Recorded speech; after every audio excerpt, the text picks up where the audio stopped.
We are ready to begin. Jane, will you please call the roll? Regent Bartel? I'm here. Regent Bradley? Here. Regent Crane? Here. Regent Drew? Here. Regent Evers? Here. Regent Falbo? Here. Regent Higgins? Here. Regent Manydeeds? Here. Regent Pointer? Regent Pruitt? Here. Regent Roberts? Regent Shervin? Here. Regent Smith? Here. Regent Spector? Here. Regent Tyler? Here. Regent Vasquez? Here. Regent Walsh? Regent Whitburn? Here. The quorum is present.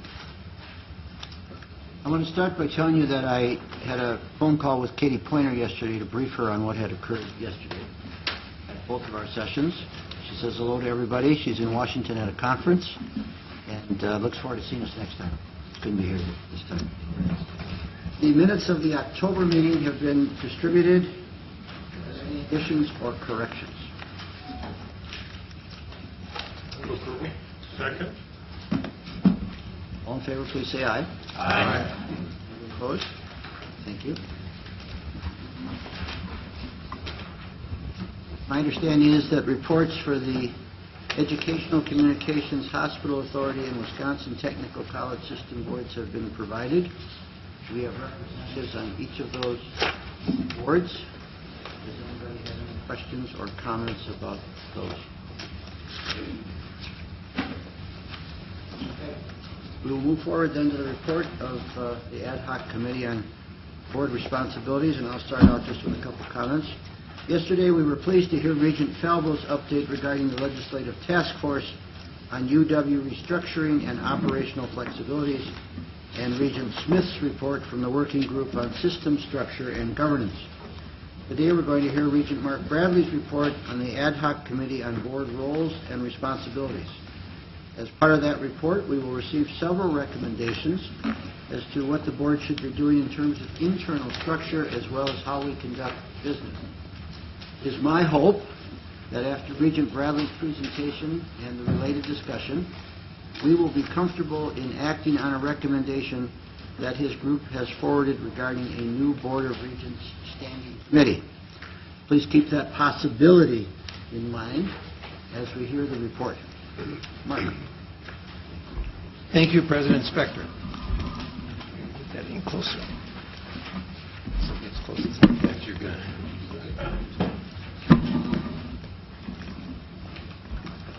I'm pleased to present the report of our committee. I was joined in this effort by two other regents, Regent Walsh and Regent Manydeeds, and two chancellors, Chancellor Van Galen from UW River Falls and Chancellor Ward from UW Madison.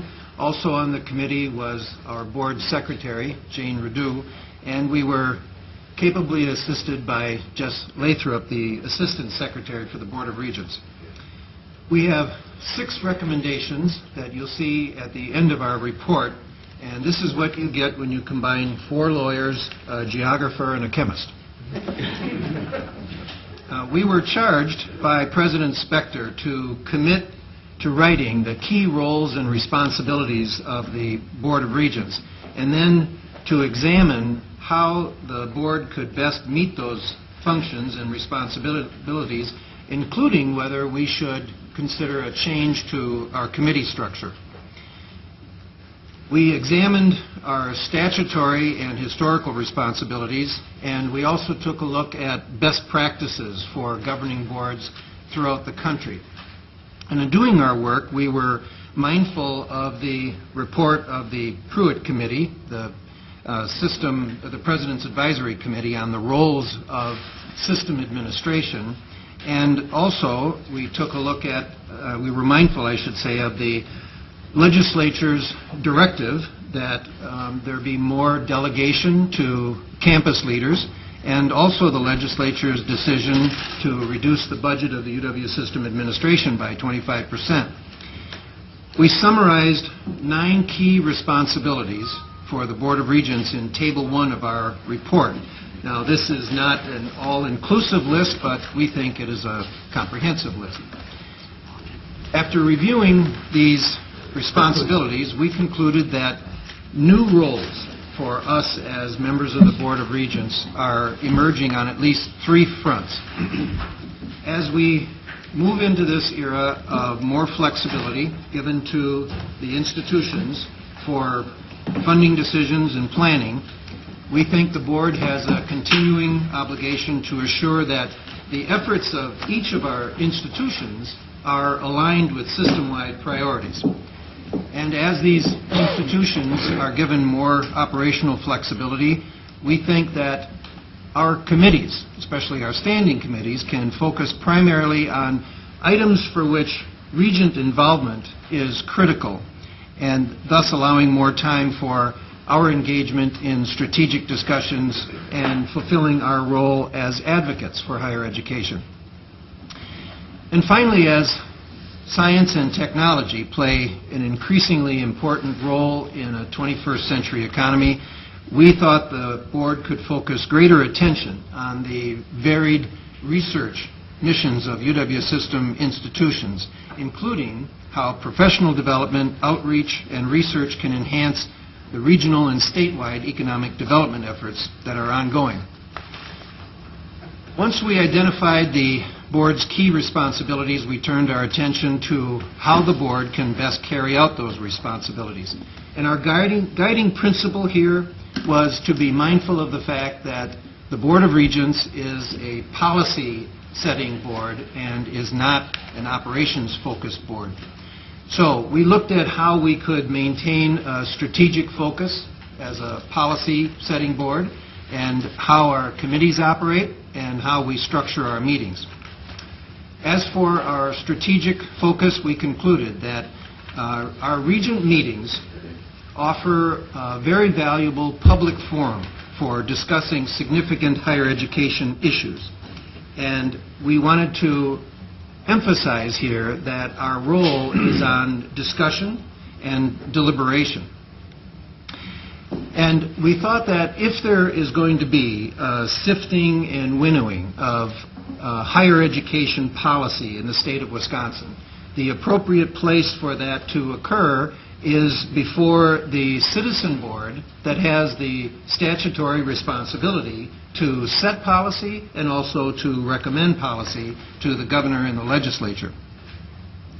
We thought this also would be an opportunity for the board in an era where there would be more delegation to our institutional leaders to hear from those institutional leaders on their strategic visions for their institutions, and also to provide an opportunity for a reporting mechanism so that we again could not only hear where a chancellor is going with his or her goals for the institution, but also how those goals would remain aligned with our system-wide priorities. Therefore, we thought of our Thursday morning sessions as sort of a public forum on higher-level higher education issues, and then to allow time for chancellor presentations, for presentations from system administration, or presentations from people invited from outside the UW System community, that we would begin our meetings on Thursday morning at 9 a.m. to give a sustained period of time, not only for the presentations, but especially for board discussion, deliberation discussion, and examining these issues. We are also proposing that after lunch on Thursdays, the early part of Thursday afternoon would be reserved for the important function that we play in recognizing achievements throughout the system, the awards that the Regents present, also for our farewells, honoring the service of people on the board and also people from around the system, so that in order to reserve Friday morning for Board of Regent business, that we would have our ceremonial function reserved for the first part of Thursday morning. Afternoon, I'm sorry.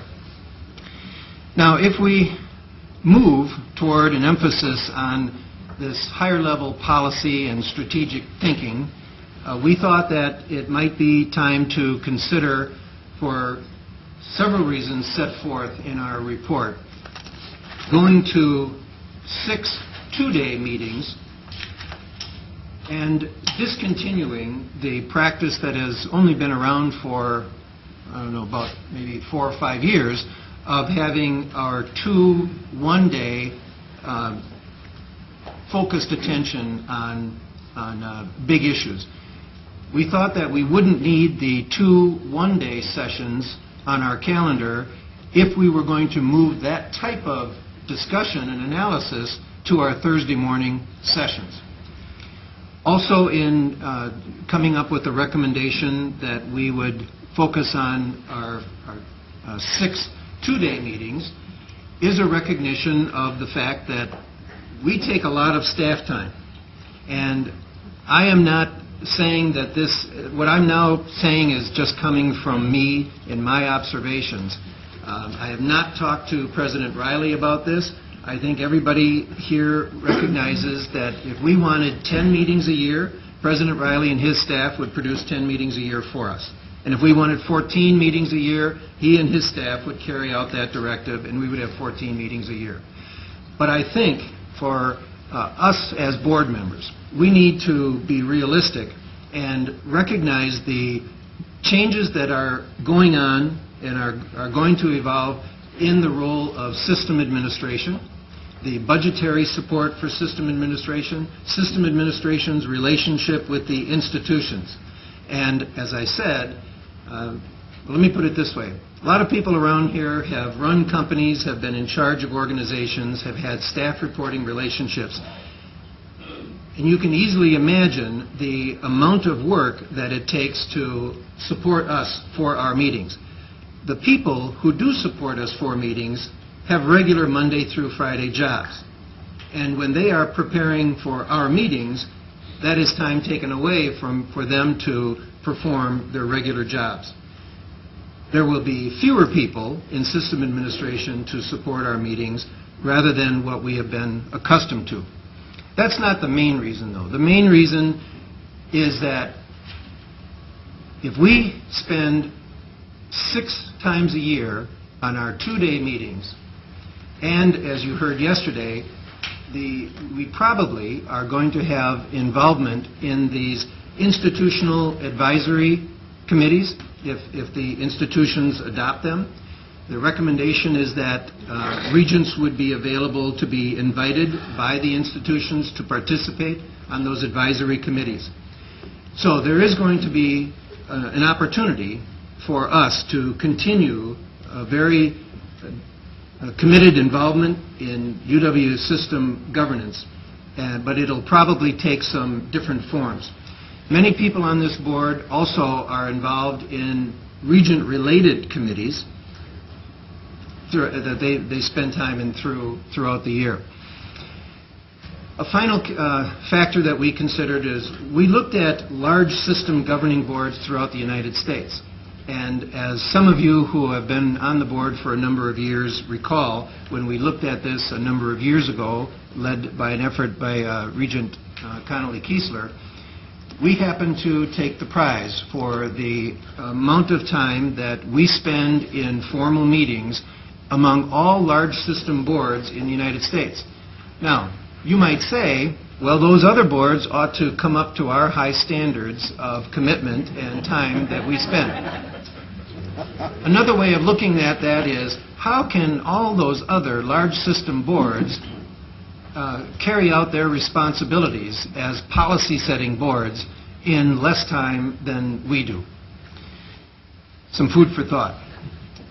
We also looked at our standing committee structure, and the bottom line here is that we are recommending streamlining of our committee operations. We believe that the agenda items for our standing committees can be better aligned with our policy-making role and our oversight role, and that those agendas also should align with our interest in examining these high-level higher education policy issues and our strategic direction. We are recommending reducing the size of our standing committee agendas we're recommending delegating some of the items that historically have come before our standing committees to either the system president or to institutional leaders. We're recommending foregoing the practice of having committee chairs read their reports to the board on Friday mornings. We are recommending that those committee reports be prepared either Thursday evening or early Friday morning, and that they be delivered to us electronically, and that one of our obligations as members of this board would be to read those reports and be ready to discuss the content of those reports and vote on the proposed resolutions on Friday morning. As one of our committee members is so famous for saying, and too bad he's not here, but, quote, "We can all read," close quote. Our report also sets forth our rationale for recommending a new standing committee, a fourth standing committee for the Board of Regents, and that is the READY Committee, the Research, Economic Development, and Innovation Committee. The READY Committee, we propose, would meet several important goals. First of all, it would elevate the knowledge economy as a priority topic for the Board of Regents, and I think it would signal the board's recognition of the importance of our system's scientific and research and technical work in moving our state forward. It would also highlight for the state and local leaders the role and potential of our UW system institutions in addressing the state's economic development challenges. Remember, we are not a big part of the budget problem. We are an essential part of the budget solution for the state of Wisconsin. Finally, I think that our new standing committee would recognize that institutions from multiple sectors within the UW system are involved in important research and economic development work. So our committee developed a prospective description of the scope of the READY Committee's work, and that is shown on page 10 of our report in Table 3.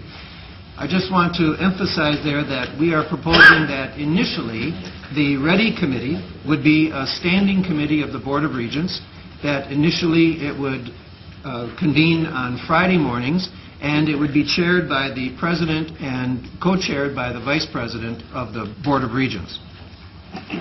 As the role of that committee would evolve, the way when it would meet and how often it would meet and what it would do could change. But we set forth on Table 3 of our report how we would propose the board structure that committee, at least initially. So with an eye toward strategic and system-wide issues rather than being focused on operations, and also toward streamlining our committee meetings, we developed a revised board meeting format. And you can see that as Table 4 on page 11 of our report. We would start Thursday morning, as proposed, 9 a.m. We would have our full board sessions that would be focused on listening to presentations after we had read on our own time the background materials provided to us by the presenters, provided to us by system administration, or provided to us by the chancellor who might be presenting to us on that Thursday morning about his or her strategic plan.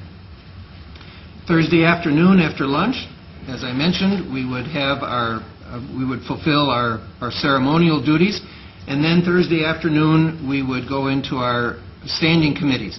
Those committee meetings with a more streamlined agenda would, we hope, be shorter meetings. And then Friday morning would be our full board business meeting. We would receive our president's report, system president and board president. We would dive into the discussion of the committee reports, which we would have read either Thursday evening or Friday morning before coming to the full board session. Initially, that Friday morning would also be devoted to meetings of our Research, Economic Development, and Innovation Committee as a whole, whenever necessary.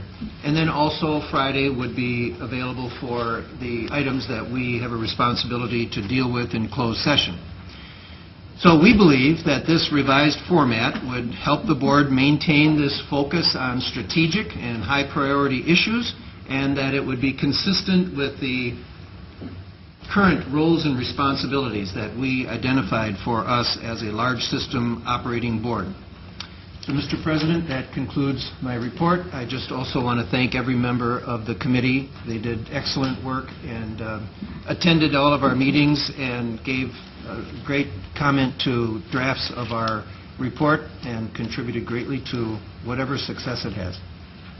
Well, thank you very much. And I, in turn, want to thank you for your leadership and everybody else who contributed to this. When I suggested this back in October, I really had certain expectations, but you've more than exceeded them. And I say the same for Brent and his group. I'm most appreciative of what everybody's done. I suggest that we now have a discussion of what you've recommended, or questions about it, or comments, or anything else from the board members. I think this is, in the 7 years I've been on, the first time we've really examined these issues. I think it's a worthwhile time to do it, and a good effort, and it'll help us going forward in doing the best job we can. So I open the floor to anybody who has any comments about any particular item or the topic in general. Jeff? Oh, I'm sorry, Brent. Go ahead. Let me just ask Marco, out of committee, I didn't hear mention that's executive committee, because we do have an executive committee of our board that seems to have not been used very much in as long as I've been around here. If we have less meetings, and there's going to be more time between meetings, it seems like one of the results of that is a responsibility or influence that goes to the board leadership, perhaps, or even to the system leadership, because we meet less and more gap between. We thought all about the increased role of the executive committee somewhere for those times between meetings, which may increase. Yes, we did. I didn't mention that in my report. I perhaps should have. We did address that very topic, and we noted that we've always had an executive committee, but we have, in my experience, never used the executive committee. Correct. We had, I think, a nice ranging discussion about how policy boards in large institutions, and including private corporations, deal with their meeting schedule and also deal with the issues that come up in between meetings. Right. And it is our belief that we ought to use the executive committee structure that we have. Another thing that is in our report, I didn't mention, is that we are recommending that if we go to 6 two-day meetings, that on our calendars, when the secretary sets the calendar, or the board, I should say, when we set our calendar for the year, that we would have 2 days reserved that could be used for meetings in the discretion of the board president. So the in-between time would be covered by 2 days that we would have reserved for meetings called by the board president, but also where the executive committee could act. Let's go to Jerry. Jeff, if you can wait a second. I think he wants to follow up on that. Go ahead. In the private sectors, in certain circumstances, the executive committee of the board is authorized to act in the board's stead in those months when the board is not meeting, with certain things that they, for instance, they can't hire and promote the CEO, but some companies, they can do everything else but that function. Is that the kind of role that we would envision for the executive committee here? I don't think that our executive committee and the bylaws are not so empowered at this point. Correct. My answer to that is I don't think you would envision that extreme a role, Mark, for the executive committee. No, our discussion was, I don't want to say emergency issues, but things that absolutely need attention in order to keep the engines of the University of Wisconsin system going could be dealt with by the executive committee. But it was not the intention, is not our intention that the executive committee take on permanent decision-making abilities in between our board meetings. Jeff? I was very impressed with the report, and I think it properly identifies the appropriate functions of the board and where we should direct our focus. I like the idea of chancellor presentations. We talked about that in the President's Advisory Committee. I think it's an excellent idea. The other deliberations and strategic discussions, I think, are to identify times during our meeting when we're going to do those kinds of things. I think that's excellent. I like the READY Committee. I think it's a good way to direct our attention to things, to functions that are very important to the state at this point. And I do agree with paring back or eliminating functions that committees or the board don't really have to do, but have done for traditional reasons or public relations reasons or whatever. I think that's all very good.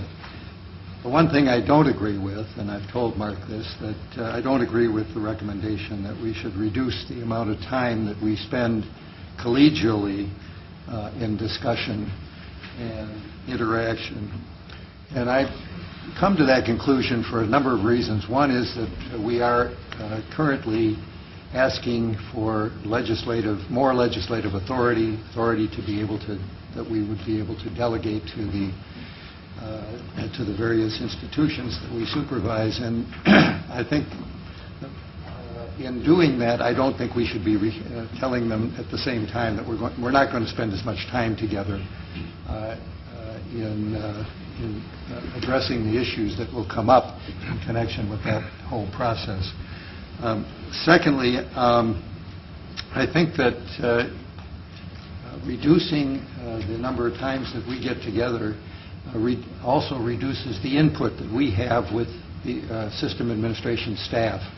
And I think most of the staff that I talk to appreciate the feedback that they get from this body. We wouldn't see them as much if we eliminate 2 meetings a year, and which at the same time would mean that they would have to make more decisions themselves without region input. And maybe that's good, maybe that's not good, but we are a public body. We represent the entire population of this state with respect to higher education, and it seems to me that we ought not to diminish our impact in that area by reducing the number of times that we meet. And the third reason that I come to that conclusion is that I think there is a real benefit to meeting collectively, to getting together. As we look around the table, there's a lot of wisdom and a lot of experience which is shared when we meet here. It can also be shared when I have a little sidebar conversation with Mike, but that isn't go to everyone. And I think I've been on the board now almost 6 years, and I've learned so much from the people who have sat around this table. And I think my decision-making has been improved by all of that. And so I think that there is a real benefit to being together and discussing these things. I recognize that some regions have a lot more responsibility in that they serve on other boards. I do, on the Higher Education Aids Board or the Hospital Board. Those are time-consuming things. And I know that is tough for some people to do. But I think it's a commitment that you have to make when you join this. The one argument that I think that resonates with me for reducing the number of meetings is the burden on staff. Mm-hmm. If that is a serious problem, then I might be swayed to give up a couple of days. It doesn't sway me to say that the board of other higher education institutions meet fewer times. I follow a couple of those boards because I'm close to them and where we spend the winter. And I'm not impressed. I think we do a better job in a lot of respects. But finally, I would say this, that the board that, this board and the people who come and go provide a certain consistency to policy in this state for higher education. And it's the meeting around this table that does that. We aren't lone wolves. We don't come in with single issues for the most part. And we collectively come to conclusions that are important. And I wouldn't want to reduce that. If we must do this with 6 meetings instead of 8, I will vote in favor of the report. But I would prefer to continue our schedule as we have it now. Just respond. And ladies and gentlemen, I think that Regent Bartel gave the best counterpoint to our point. And I agree with everything Jeff said. We actually debated whether the Board of Regents should meet 10 times a year in order to carry out its roles. We finally came down to this recommendation for the reasons stated in the report. The other side of the argument was eloquently set forth by Regent Bartel, and then we've got to make a decision. Mike and then Jose. Mark, as I recall, the last time we did this, you had a dream. And we were all in it. I'm glad to see you're sleeping more soundly. If you would have started out with that. I agree with what Jeff said, and I'm not going to go through it all again because he said it very, very well. I learn at every function I come to, and I think that helps me be a better regent. I have never been busier as a regent as I am today. I think these meetings are extremely important. I think if we can lift some burdens from the staff, we can streamline what we need and what we get. That's the way to lift the burden. And you said this, that's not a driver to determine how many meetings we have. We have a responsibility, and I just don't personally feel comfortable with carrying out my responsibility by being in front of everybody less. I know how company boards work, public company boards. We never tried to streamline meetings. We never tried to have fewer meetings. We only had more meetings, and they were important. And we all knew the responsibility we took on when we accepted this. In fact, most of us thought that responsibility included 12 meetings. So I have a problem. I really have a problem. I think if you wanted to lift some burden, look at the buddy system, because I always feel bad when I leave a campus that I've put that poor campus through a lot of work for them to put forth a lot of great stuff from every facet of that campus, and I've given them nothing in return. So either we can revamp that or find a way to be more productive there. But that's it. Okay. Jose. I am very appreciative of the work that the committee did, and what I think it's an excellent report. The one thing that I would just want to highlight is that could give us some flexibility, whether it's 6 meetings or less, or 2-day meetings or whatever. I think we do need to embrace more and more, individually and collectively, the usage of technology. And I know you made a little bit of reference to that. But I think we need to do more of that. And I'm hearing some groaning here, but... as long as I can have hard copy. and that could be part of the opportunity, is that there may be still some individuals that would prefer hard copy versions. But I think that we need to take more advantage of that there are, and both I've seen in the not-for-profit, and I understand it's also in the for-profit world of governance, where boards have these internet sites that are set exclusively for the board of directors to get all their minutes, to do some research, to do all sorts of things that allow them to take advantage of being able to access information at any time of the day, any time of the week, And it also makes it easier for staff because it's not like I'm meeting this one gigantic deadline and you stop the world, but it allows staff possibly as they are preparing reports or whatever, just pop them up there. And it could be then much easier for them to integrate the work that's required for the Board of Directors. I don't want to get into all sorts of details, but I think that that's something that we may want to look at in how do we use this in order to allow us to figure out ways of creating more efficiency, that if we get a lot of this spread throughout, becomes my burden to access the information, to read it, so that when I come to the meeting, as we've been reminded, we all know how to read, then we don't spend a lot of time being told what we should have already had. So I would encourage us to really look at that and see if there's other efficiencies through the electronic media that we can. We're asking the institutions to be more efficient. We certainly can be more efficient. Anybody else on this side? Mark.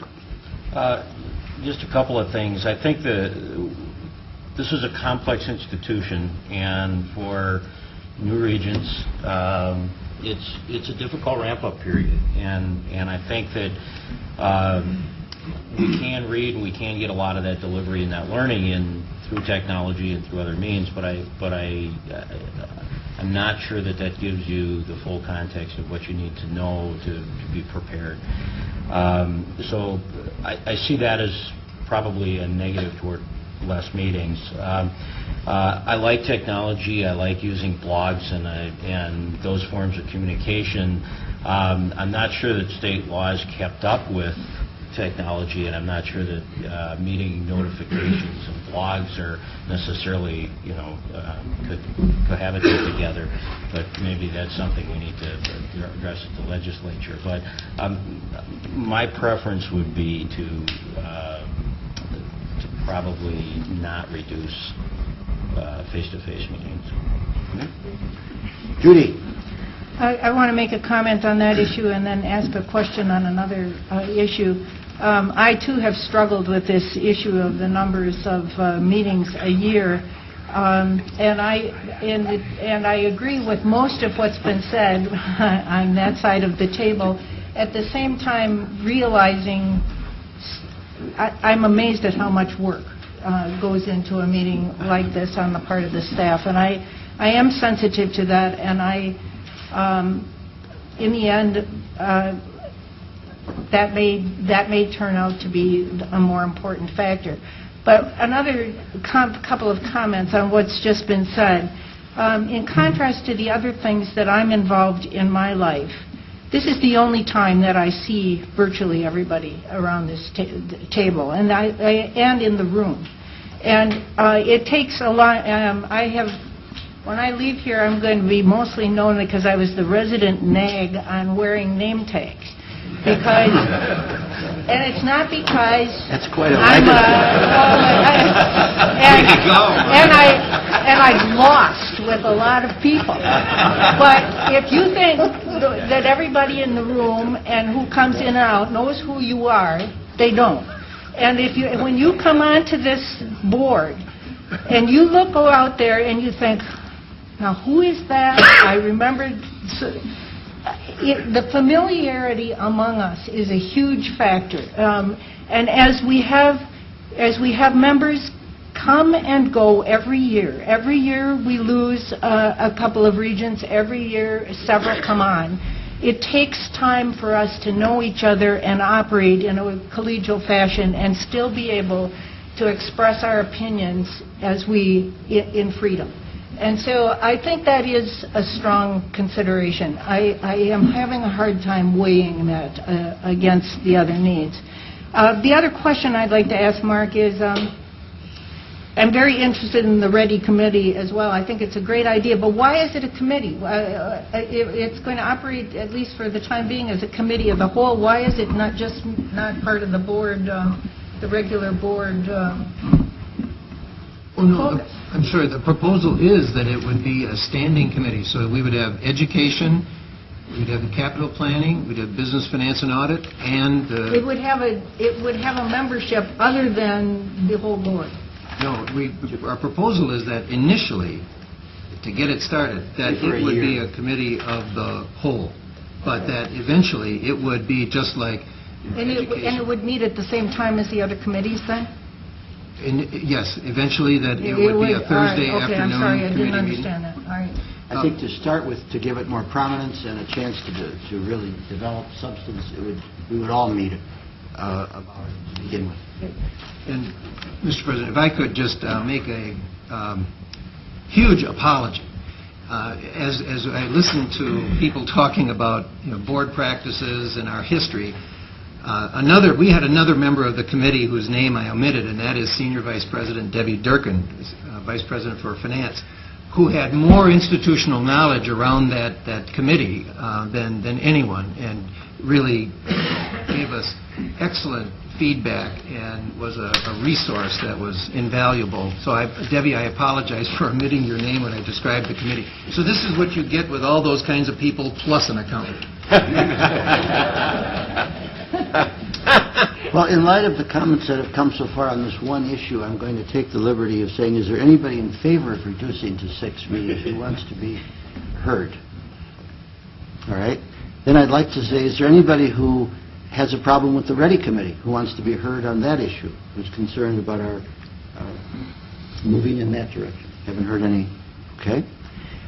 Let's put those two to one side for a minute then. Does anybody else have any other comments that have to do with, for example, ceremonial things being Thursday afternoon or that kind of thing? Chuck? I just wanted to say, I think this is terrific. I think this proposed regular board meeting format that the Bradley Committee came up with, we're naming committees now for all time. I just think it's a very thoughtful, very reasonable, very sort of prescient way of looking at this and reorganizing things. I think the flow is much more reasonable and is really a reflection of sort of modernizing these meetings in a way. And I just wanted to compliment you. I just think it was good work on behalf of, for the entire committee. It was great. And you're referring to both Thursday and Friday, Chuck? Yeah. I mean, I don't know whose idea this was, or if it was that group thing coming forward. It was Debbie Durkin. You're making up for it, Mark. You're making up for it. You're doing well, Mark. Digging out. Anybody else on any of these issues? Tim? Say I agree with Chuck. As a complete newbie, it's very, the report was very well written. It gave us the history we needed to say, okay, this is where we are now, this is where we've been, and now this is where we want to go. And excellent job. Thanks very much for making my job easier. Thank you, Tim, and I want to second that again. I thought the quality of the written nature of the report was just first rate. It was very easy to understand, logical, and well done. Kevin wants to say something. Thank you, Regent Spector. And Regent Bradley referred to the 25% reduction to system administration and requirement that we give up 50 positions from system administration staff, about a quarter of our staff. And tough job. We've done well at it with the help of the President's Advisory Committee, the Pruitt Committee that Regent Pruitt chaired. Still in the process of doing that at some level.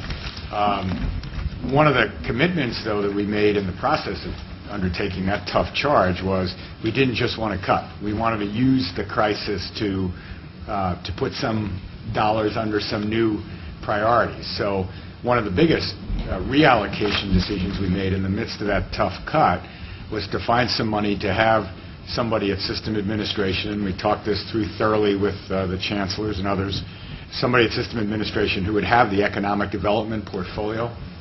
And some of you know this story, but we approached Paul Jaden, the CEO of the new Wisconsin Economic Development Corporation, on this, and he agreed that he would fund half of a position at UW System Administration to bring all of the economic development, research and innovation related activities we do, and they are legion across our institutions, together working with that economic development entity at the state level. So on February 24th, we will begin recruitment for an Associate Vice President for Economic Development. And we'll have that person on board, I hope, a couple months after that. And I think that person coming at the same time that this committee is starting up will be a very happy coincidence. So I certainly like that idea, and I think great minds are running along the same track, Regent Bradley. Ed, anything you'd like to add? Anybody else? Well, then I would like to turn to what I presumptuously did in preparing a resolution with respect to the READY Committee. And I'm going to read it to you, and I'm going to move its adoption, if that's all right with you, Mark. Yes. That upon the recommendation of the President of the Board of Regents of the University of Wisconsin System, the Board of Regents approves the attached bylaws revisions to create a Research, Economic Development, and Innovation Committee. And Jane has prepared then with underlining showing the new portions of bylaw amendments that support the resolution. Jane, do you want to make any further comments, or is it pretty self-explanatory? It's self-explanatory. The addition reflects what was in the Bradley Committee report. If anybody would second my motion, we could have a discussion. Second. Now, any discussion on any of this, on the proposed change? Inherent in this is that we meet as a committee of the whole to begin with, and that a future board would decide at what point that approach would change to a more conventional standing committee approach. That's correct. Okay. Any discussion on this? If not, all in favor, say aye. Aye. Anybody opposed? Thank you very much, and thank you, Mark. As to the rest of it, I suggest that we do nothing more on changing the number of meetings at this time, and that I think we can implement the change you recommended to Thursday and Friday without any bylaw changes. Isn't that we would start meeting at 9, for example, instead of 10 on Thursdays, and we would follow what the committee has recommended. Does anybody have a problem with that? Then, Kevin, we will make that happen. Very good. And I don't believe there's any. If there is any other amendment to anything we have to do, we will come back with it. And Mark, thank you again very much. Well, you're welcome. It was a dedicated group effort, and as was mentioned yesterday, a good share of the quality of what all of the members of the board get to read comes from our very talented people in the Secretary's office, namely, in this case, Jane Redu and Jess Lathrop. So thanks very much, Jane and Jess. My comments of yesterday apply to today as well. Kevin, we turn to you. Thank you, Regent Spector. Good morning, everybody. Good to see you all. I wanted to talk a little bit about some news from around the system. I wanted to start on behalf of the UW system by extending our condolences to the family and friends of Edwin Young, who passed away on January 2nd at the age of 94. Dr. Young served as chancellor at UW-Madison during the tumultuous Vietnam War era, and he also served as president of the UW system from 1977 to 1980. Ed helped shape Wisconsin's public university at a very pivotal, stressful time in our history. Having served as the UW-Madison chancellor when he became the president, he worked very diligently to ensure that individual universities and colleges retain maximum operational freedom within a unified statewide system. Sound familiar? Ed was known for his folksy Maine accent and dry humor, and he also had a canny political mind, and he will be missed. Some of us who were students on campuses during the Vietnam War era and watched from the other side what we did to college and university presidents and chancellors and are in these positions now are well reminded that our jobs aren't as hard as they were then, and Ed Young was a living example of that. A new report from our Office of Policy Analysis and Research shows that the number of students transferring into or within the UW system in 2010-11 reached 17,209. UW-Milwaukee was actually the most frequent destination with more than 2,500 transfer students, followed by UW-Madison, UW colleges, and UW-Oshkosh. Almost one-third of new degree-seeking undergraduates were transfer students. I think that's a remarkable fact. Almost a third of our degree-seeking undergraduates were transfer students last year. Some other interesting facts. 28% of new transfers were from out-of-state institutions. Part of the growth agenda's idea was to attract more out-of-state students here with their degrees or with some credit, and to have them earn their degrees, and hopefully with the jobs we're helping to create, keep them here. 25% of the transfers were from the Wisconsin Tech College system, and 7% from Wisconsin's private institutions. Also, new transfers were more likely than new freshmen to be non-traditional age students, and half of new transfers were first-generation college students. So we continue to work on making transfer a smoother, more efficient process for our students, and we know there's work yet to be done. At the same time, I think we can all be proud, the Board of Regents, the system administration, the institutions, proud of the major improvements we have made in transfer policy and practice over the last number of years. More and more of our students are voting with their feet to take coursework at more than one campus, including, I should point out, Regents Shervin and Poynter. And we have a central role in helping ensure that this decision on their part is an enhancement of their undergraduate experience. We also have news from UW-La Crosse. As I'm sure you've seen, Joe, in the media reports recently, Joe and the campus have been rallying to cope with a fire that occurred in Drake Hall in the early morning hours of January 29th. As a result of that fire, the 271 residents of Drake Hall have been displaced and will be out of that dorm for the rest of the term. The good news, the best news, is that nobody was hurt in that fire, and the building will be repaired. What's truly heartening about the whole experience, I'm sure Chancellor Gao would want me to say, has been the outpouring of support from the UW-La Crosse area community, as well as from sister institutions around the UW system. Just for example, UW-Oshkosh residence hall directors and hall staff have each adopted one of UWL's residence hall staff members, sent care packages filled with candy and door decorations and bulletin boards and cards and more to distribute to UWL's resident assistants. In addition, UW River Falls sent cookies and other sweet treats to distribute to UWL residents' life staff team members. These are the times, I think, when we get reminded, as Nick Nicklaus, who's UW-La Crosse's Director of Residence Life, put it, of our common mission and bond to the students we serve. So I don't know, Joe, if you want to give us an update. Is there anything else to say beyond that? Well, it was quite a, I'll say on a personal level, and I don't know whether my colleagues, others have experience with this, but at a previous institution, I received the call at 5 a.m. and they said there's a fire and students dead and 4 others are critical. And I can tell you that's something to experience that you don't ever want. And so this time, that was the main thing, that everybody was okay. And as Kevin has said, we've just received incredible support from the community and from our other institutions, and a big logistical challenge for our residence life staff to, with no advance notice, relocate 271 students, and we're only 2 weeks into the semester, but we've been able to manage that.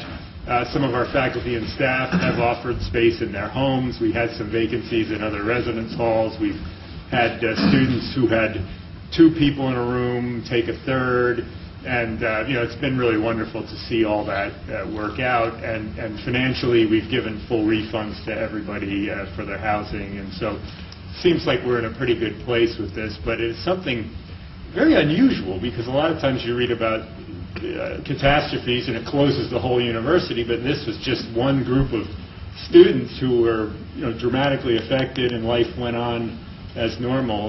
We're still looking into the cause of the fire, and we'll have something out about that early next week.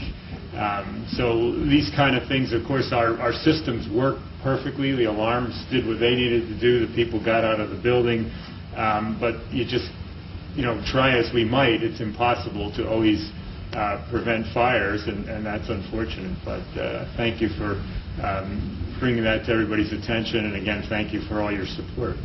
Good job. Thank you. Turning to UW-Madison, Professor Jim Park, who's a professor of civil and environmental engineering at Madison and a native of South Korea, has received South Korea's Order of Service Merit in recognition of his volunteer consulting for a multi-billion-dollar river restoration project in that country. The Order of Service Merit is among the highest honors in Korea and is comparable to the U.S. Congressional Gold Medal. Dr. Park, who is an expert in biological processes for removing toxic compounds in waste treatment and the environment, gives new meaning to burning the midnight oil.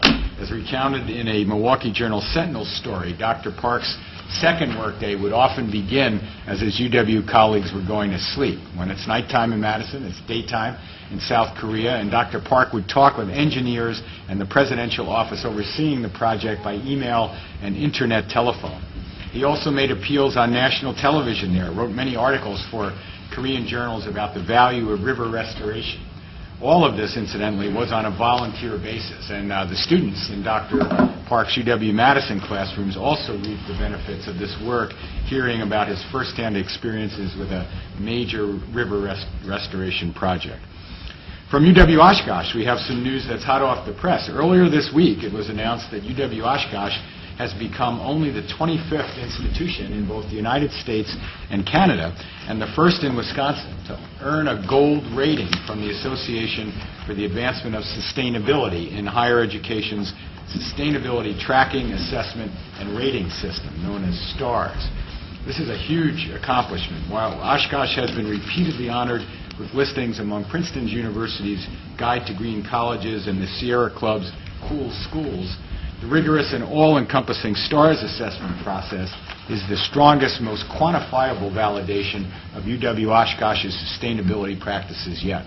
So congratulations to Chancellor Rick Wells and his colleagues. I'd also note that UW Green Bay and UW River Falls each earned silver STARS ratings this past year, so hats off to those campuses as well.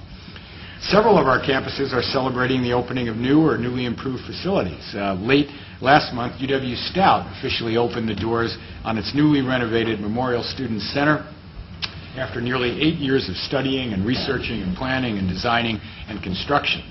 The center features new and improved lounge and meeting spaces, a variety of dining options, a new outdoor amphitheater, and an involvement center for student organizations.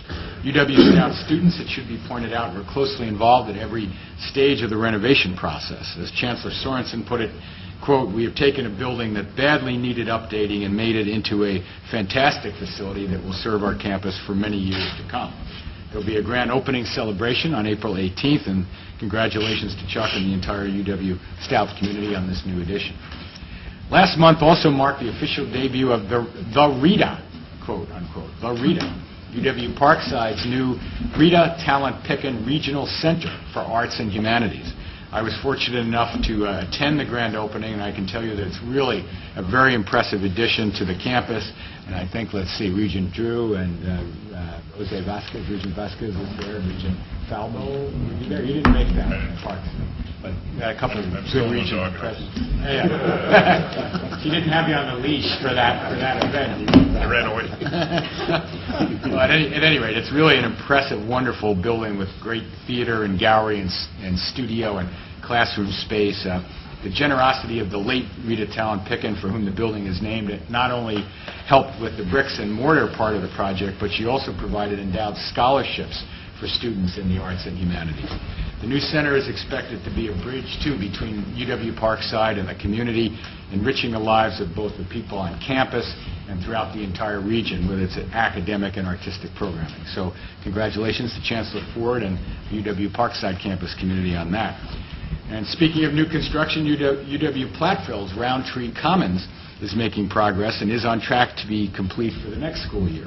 The 6-story residence hall is a necessary addition in light of the university's growing enrollment and will be home for over 600 students beginning this fall. UW Eau Claire is pleased to announce that in coming months, the UW Eau Claire Foundation will receive its largest gift ever, a $4.3 million gift from the estate of Lieutenant Colonel George L. Simpson, whose father was one of UW Eau Claire's first faculty members and whose mother was a member of the university's first graduating class in 1917. The current gift is in addition to a $2 million gift made to the foundation at the time of Mr. Simpson's death in 2003. In noting the university's gratitude for such generosity, Chancellor Levin Stankiewicz said that Lieutenant Colonel Simpson, quote, clearly found the university to be an important part of his life and now ensures that it will continue to make a difference in the lives of its students for years to come. UW-Whitewater will be hosting LEAP Day, L-E-A-P Day, on February 29th. While the timing is serendipitous, the occasion actually has nothing to do with leap year, but rather with LEAP, Liberal Education and America's Promise, an initiative launched by the Association of American Colleges and Universities. LEAP is all about engaging in a public discussion about what really matters in college and connecting employers and educational leaders in making the case for the importance of the liberal education in a global economy. UW's system has been involved in this initiative right from the start, and we are widely regarded by our colleagues in AAC&U as a national leader in LEAP's work. This year's event at UW-Whitewater includes a variety of sessions and keynotes, as well as what promises to be a very interesting employers panel discussion, which will be conducted, I think, Dick, on the web, as I recall. So we'll have people, employers from around the country, talking about the value of a liberal arts and sciences education to them and their companies. And I know that Regents are more than welcome to attend. The webinar will actually be held in this building. So to find out more, I think we have an information sheet in your folders, or I hope we do. If not, we can get that information out to you. UW-Whitewater is also the benefactor of generous donors. Two alumni, Quint and Rishi Studer, recently provided $1 million for scholarships to Janesville high school students who attend UW-Whitewater. The newly established Janesville Promise Fund will award $50,000 annually to graduates of Craig and Parker high schools. Chancellor Dick Telfer says the full impact of this gift is nearly impossible to predict. I quote Dick in saying, "The students who receive the Janesville Promise Fund scholarship will graduate and become leaders in this community." He added that southeastern Wisconsin will benefit from the Studer's generosity for many years to come. UW Superior is pleased to announce that the Great Lakes Maritime Research Institute has a new 5-year agreement with the U.S. Maritime Administration to study environmental issues facing the Great Lakes maritime industry. Among its first tasks will be determining whether it is economically feasible for steam-powered ships to switch from fuel oil to natural gas to meet approaching federal emissions mandates. The Great Lakes Maritime Research Institute is a consortium involving UW Superior and the University of Minnesota Duluth, along with 10 affiliate universities all around the Great Lakes. So congratulations to Chancellor Wachter and the UW Superior community. In other news from UW-Madison, biochemist Judith Kimball has been chosen to be a member of President Obama's Committee on the National Medal of Science. As a committee member, Kimball will help choose the next recipients of this honor, which is the nation's most prestigious science award. Dr. Kimball is the Vilas Professor of Biochemistry at UW-Madison and an investigator with the Howard Hughes Medical Institute. She studies the molecular regulation of animal development and has made a number of key discoveries in that field, including finding the first stem cell niche, the microenvironment that controls stem cell maintenance. So congratulations to Chancellor Ward and Dr. Kimball and UW-Madison community on her honor. We also have news from UW-Green Bay, where the women's basketball team is staking its own claim to Titletown lore. As you may have seen in a large New York Times spread recently, the Phoenix women's basketball team is truly a force to be reckoned with, and this despite competing against programs with 10 times their budget. Last weekend, the Phoenix moved up into the top 10 in both the Associated Press and the UW and the USA Today ESPN coaches poll. These rankings, I should point out, are the highest ever in program history. Now, we've just heard that the Phoenix hit a little bump in the road last night with their first loss of the season in a game against Detroit.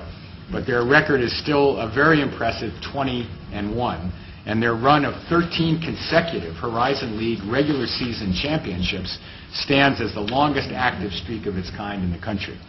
Going back to a loss more than a year ago at Marquette, the Phoenix are now 45-2.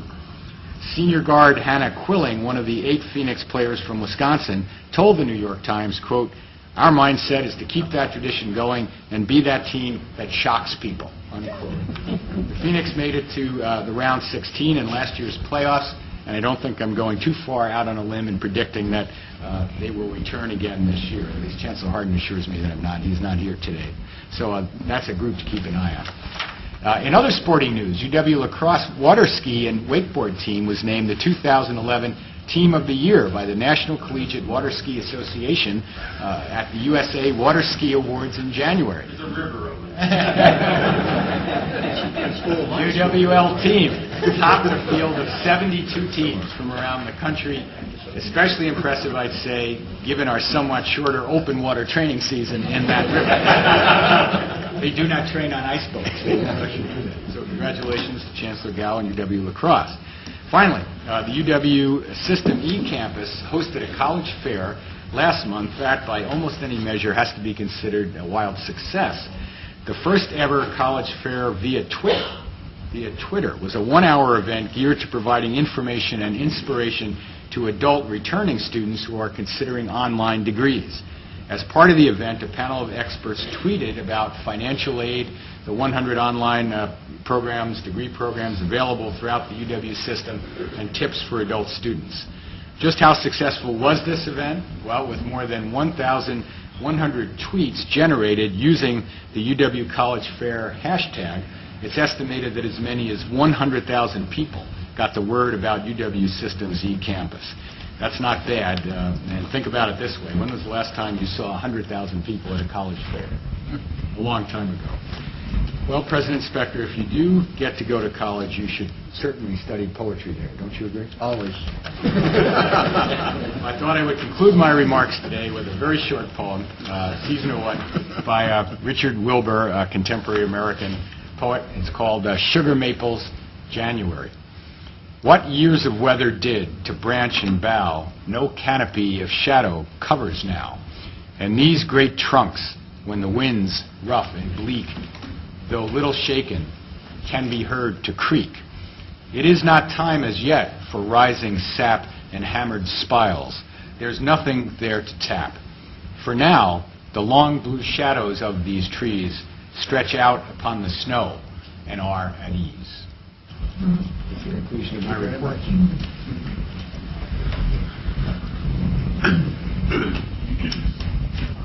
We now turn to one of our most enjoyable responsibilities as regents, and that is the presentation of Regent Awards. Today we are honoring the recipients of the 2012 Regent Diversity Awards. And to lead us in that presentation, I call on a person whose name I know because she's wearing her name tag. Regent Judith Crane.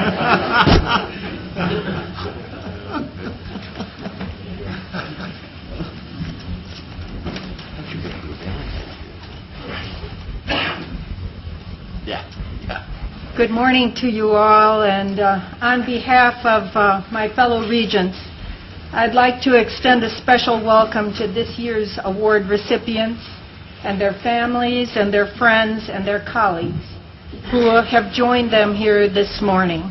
We're truly honored by your presence. This is the fourth year that the Board of Regents has presented its Diversity Awards, which are meant to recognize the outstanding contributions to diversity and inclusion by people and programs at our UW institutions. While the awards are relatively new, these are ideals that the UW system has promoted for more than 20 years. These honors bestowed by the Board of Regents represent significant campus efforts to ensure high-quality UW education to all its students of every background in all their diversity. Today's awards are part of a special family of awards that we as Regents sponsor. They include the Regents Teaching Excellence Awards and the Regents Academic Staff Excellence Awards, which recognize exceptional service. And as President Spector has just said, no occasions are more enjoyed by the Regents than these. The award recipients inspire us and give us great pride, and that surely includes today. The Regents Diversity Awards program, and the awards we present this morning, was established through a board directive calling for the formal recognition of individuals, teams, or units within the UW system who have successfully fostered greater access and success for historically underrepresented populations. These efforts are vitally important, not only because of the principles of justice and genuine opportunity for all, but because of the educational, social, and economic value to this university, to the state of Wisconsin, and beyond. The people and programs we're going to hear about this morning understand these needs. More than that, they do something. They have done extraordinary somethings about meeting these needs. While their backgrounds and strategies are different, our award recipients do share important qualities. Each shows a genuine respect for the human differences among us, a deep attentiveness and understanding of the learning process, and a keen responsiveness to students and their educational needs. Our pride is real as we recognize these accomplishments. This year's selection committee included Regents Ed Manydeeds and Chuck Pruitt.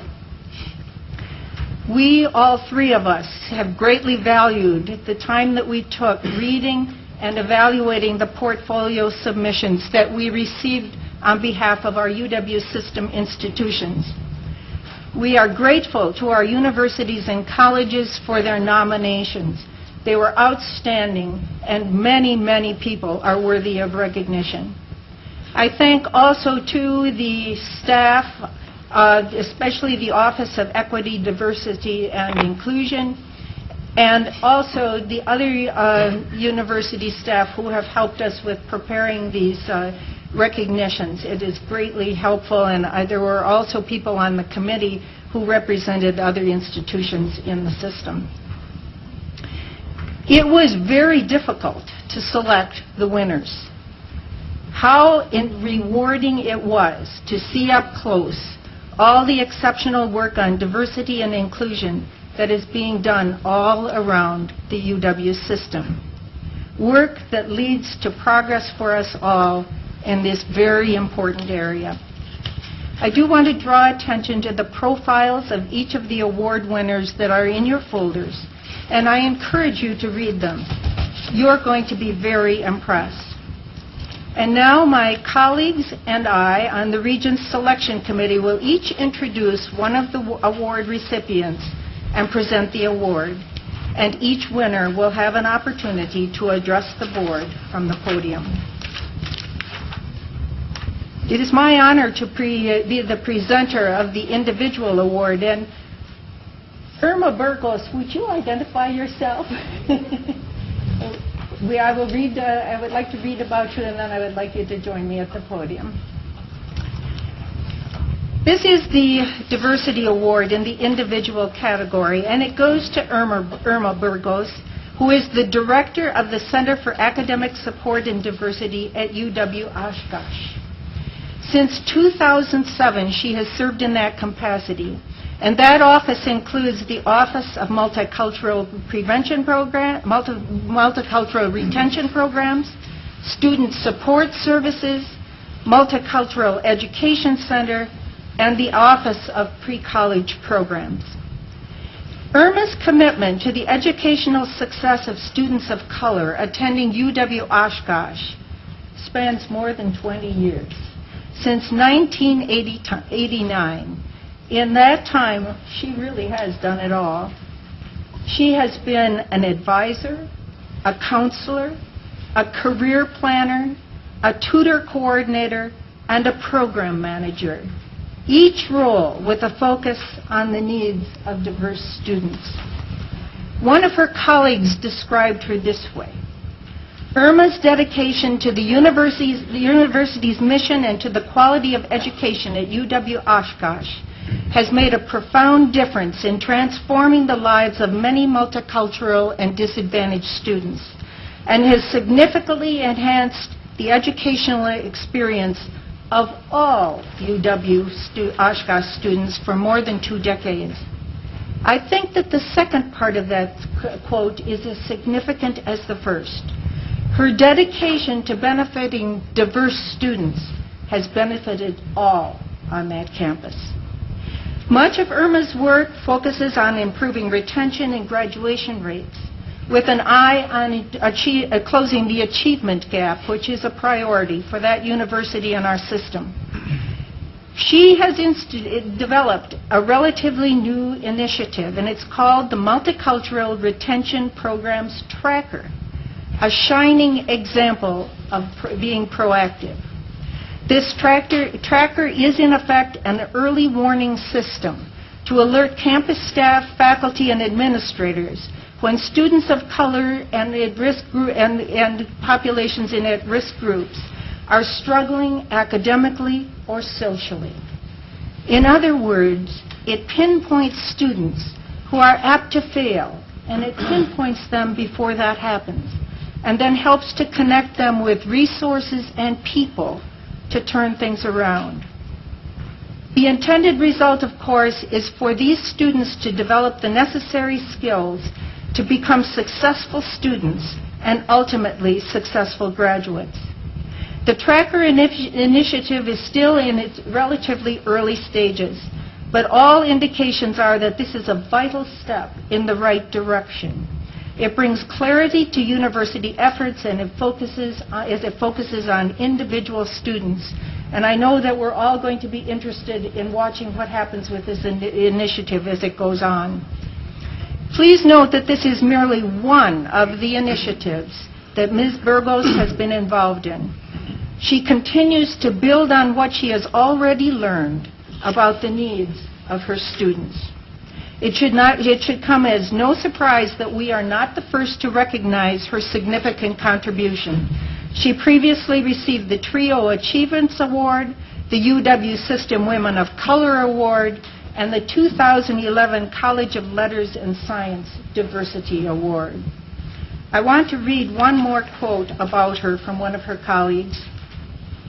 Reflecting on more than 2 decades of Irma's service at University of Wisconsin-Oshkosh, reveals unconditional commitment and dedication to the university and to advancing the mission of the university in areas of student services, academic excellence, scholarship, diversity, and inclusion. Irma has been a persistent voice to affirm the lives, experiences, and presence of multicultural populations on campus.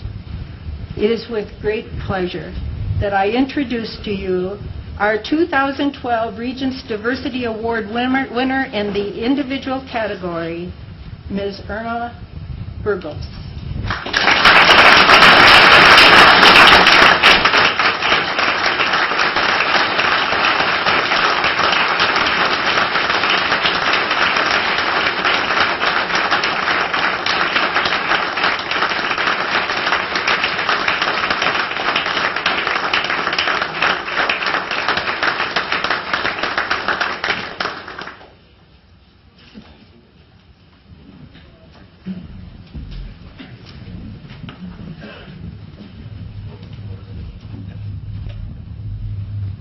You sort of said it all, right?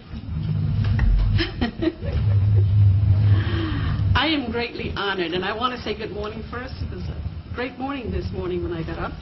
Snow.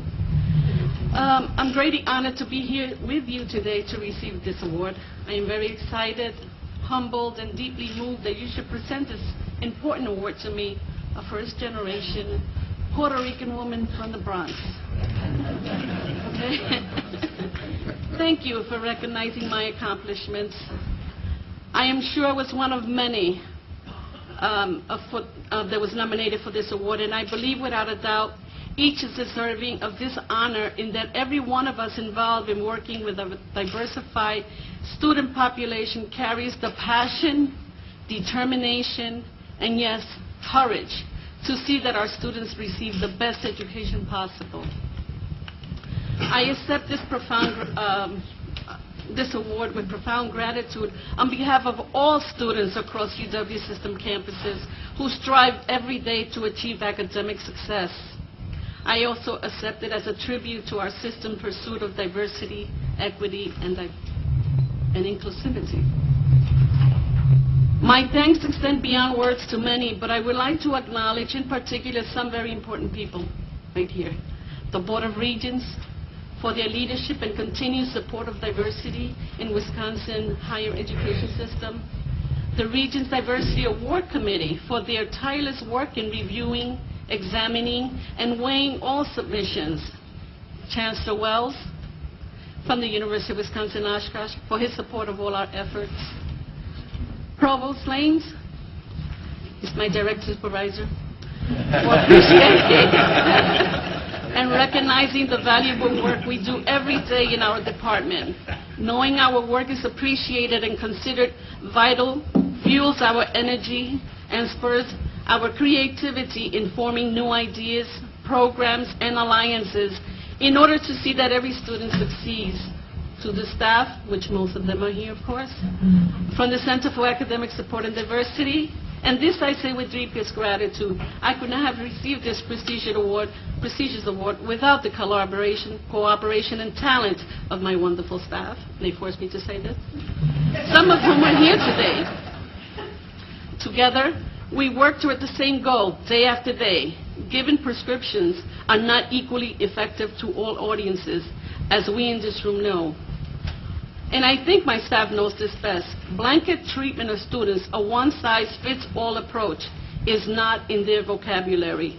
Our students are treated as the beautiful individuals they are, and without my staff's flexibility, creativity, and unwavering dedication to see that the students receive the best services possible, this award would not be a reality. Finally, I'd like to thank the UW System Office of Diversity, Equity, and Inclusivity for their leadership of the MD coordinators, including myself statewide, in providing us with the activities that foster professional growth and development. Today I'm being recognized for 22 years of service, having had the privilege of working with the UW Oshkosh campus community in an array of exciting ventures delving into the domains of multiculturalism, equality, diversity, and inclusivity in our attempts to improve the campus climate, endeavoring to enhance the enrollment and retention of students and increase the diversity of faculty and staff. I am extremely proud of our progress in creating programs which have been geared toward retention and graduation of historically underrepresented populations. One of our most successful programs, the Multicultural Retention Programs Tracker, and we call it MRP Tracker, which is a coordinated effort that provides a comprehensive plan targeted for academically at-risk students. While we have other retention programs in place at the university which have proven to be successful for some, we find that the one-size-fits-all model of intervention is less effective for students who already may be in academic crisis. Thus, our target populations are those students that have GPAs that can put them in jeopardy. From help with the faculty in proactively identifying students experiencing academic difficulties, we are able to implement action-based intervention strategies to further guide students in their successful pursuit of post-secondary education. And so, of course, one of our most important resources is faculty. Without their support and responsiveness, our efforts will bear no fruit. We all know that an essential ingredient of student success is the faculty members' unwavering, widespread commitment to enhancing student learning, and fostering learning is ranked as the most important condition for student retention. Maintaining open communication and receiving feedback from faculty is vital to the success of our program. Another important feature is the assessment of programs to measure outcomes. We need to know where we are in order to determine where we want to go and what change we expect. Although we are all aware it is not quotas we need to fill, but potential. We must have the ability to collect data from key departments on campus to generate data from within our department. We must be vigilant in capturing data relevant to the program's goal and ensuring all data is properly gathered and accurately entered. It is a mainstay of the MRP tracker. Excuse me. Finally, we need to understand that all retention programs are time sensitive in nature.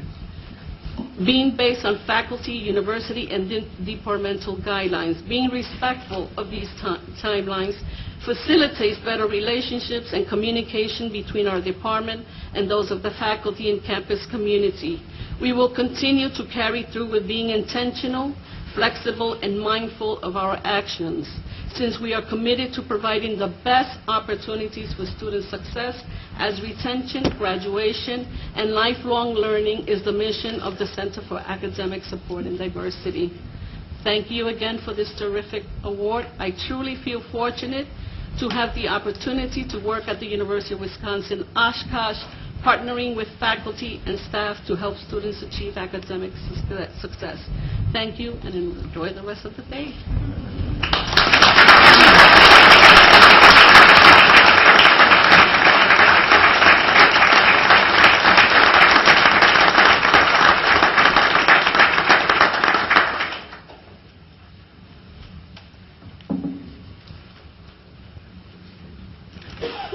It is my privilege to introduce the Regents Diversity Award in the teen category to the UW-Eau Claire Honors Program. First, a little background. Back in 2009, the UW-Eau Claire Equity Scorecard Report on Excellence noted that students of color were seriously underrepresented in the university's honors program.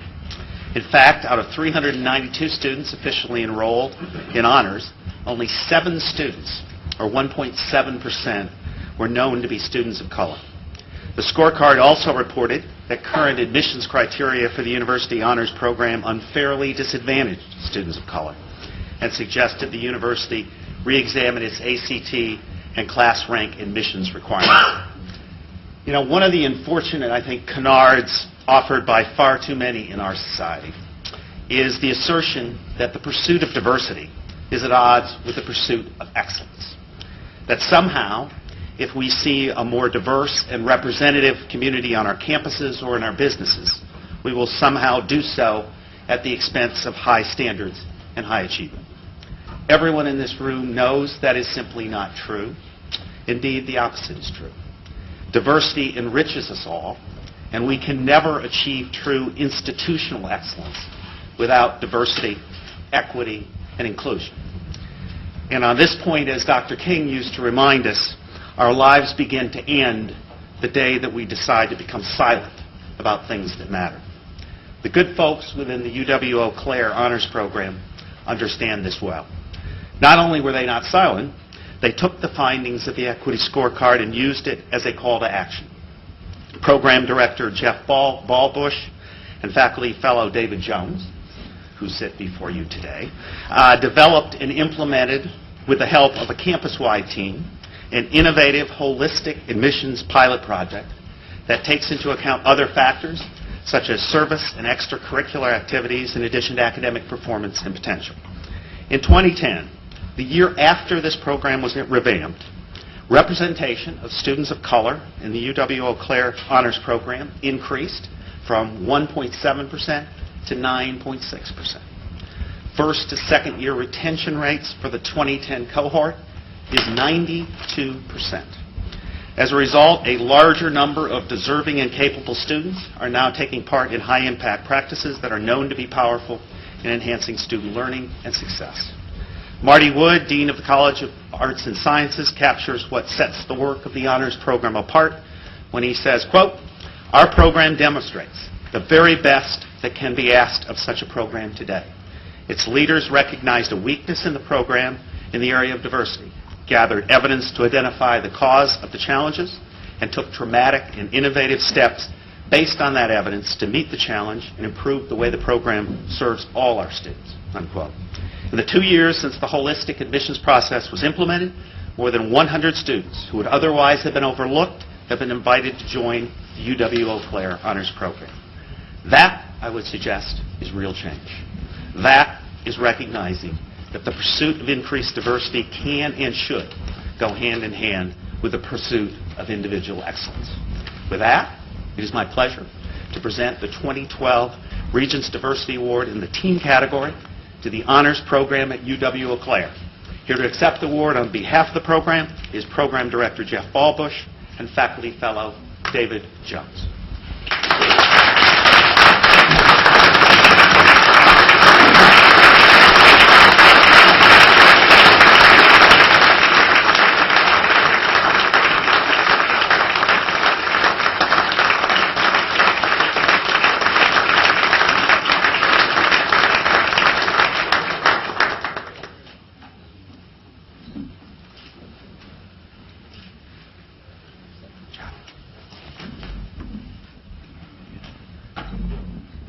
Thank you so much.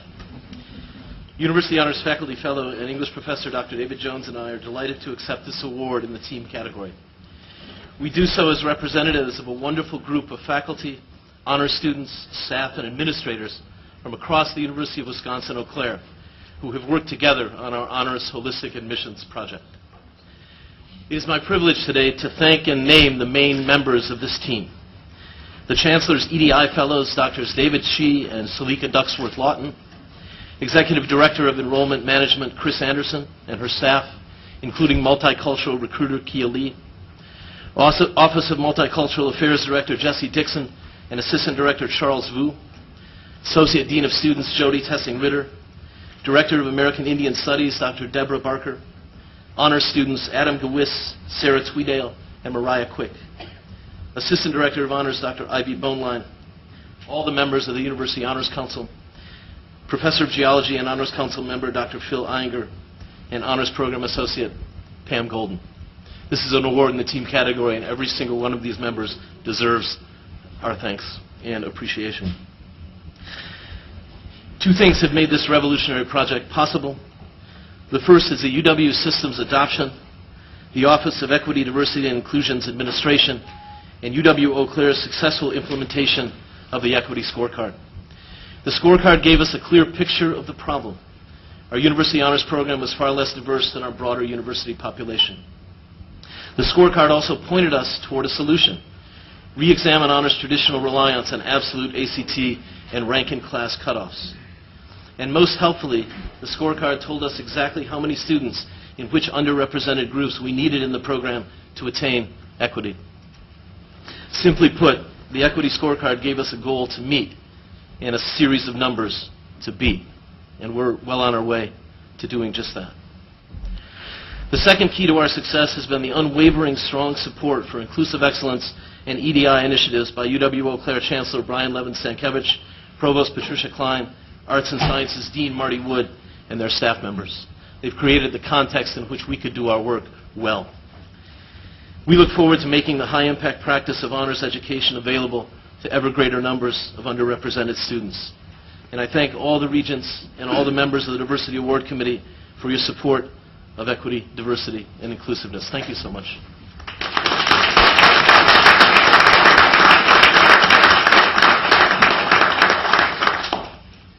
I'm going to add a little to what Dr. Volbush has said, and I'd like to mention two deceptively simple keys to diversifying the pool of honors students. The first key is really just to review the honors criteria for admission to make sure that they're equitable and that they're valid.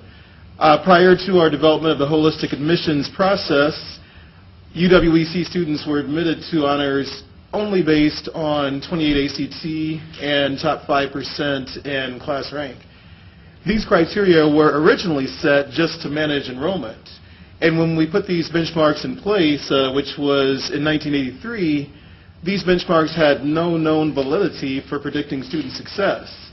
And yet they guided honors admissions for 26 years.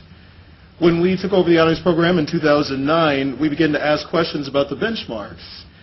Is there a significant predictive difference between a score of 28 on the ACT and a score of 27? What about top 5% in class rank versus top 8%?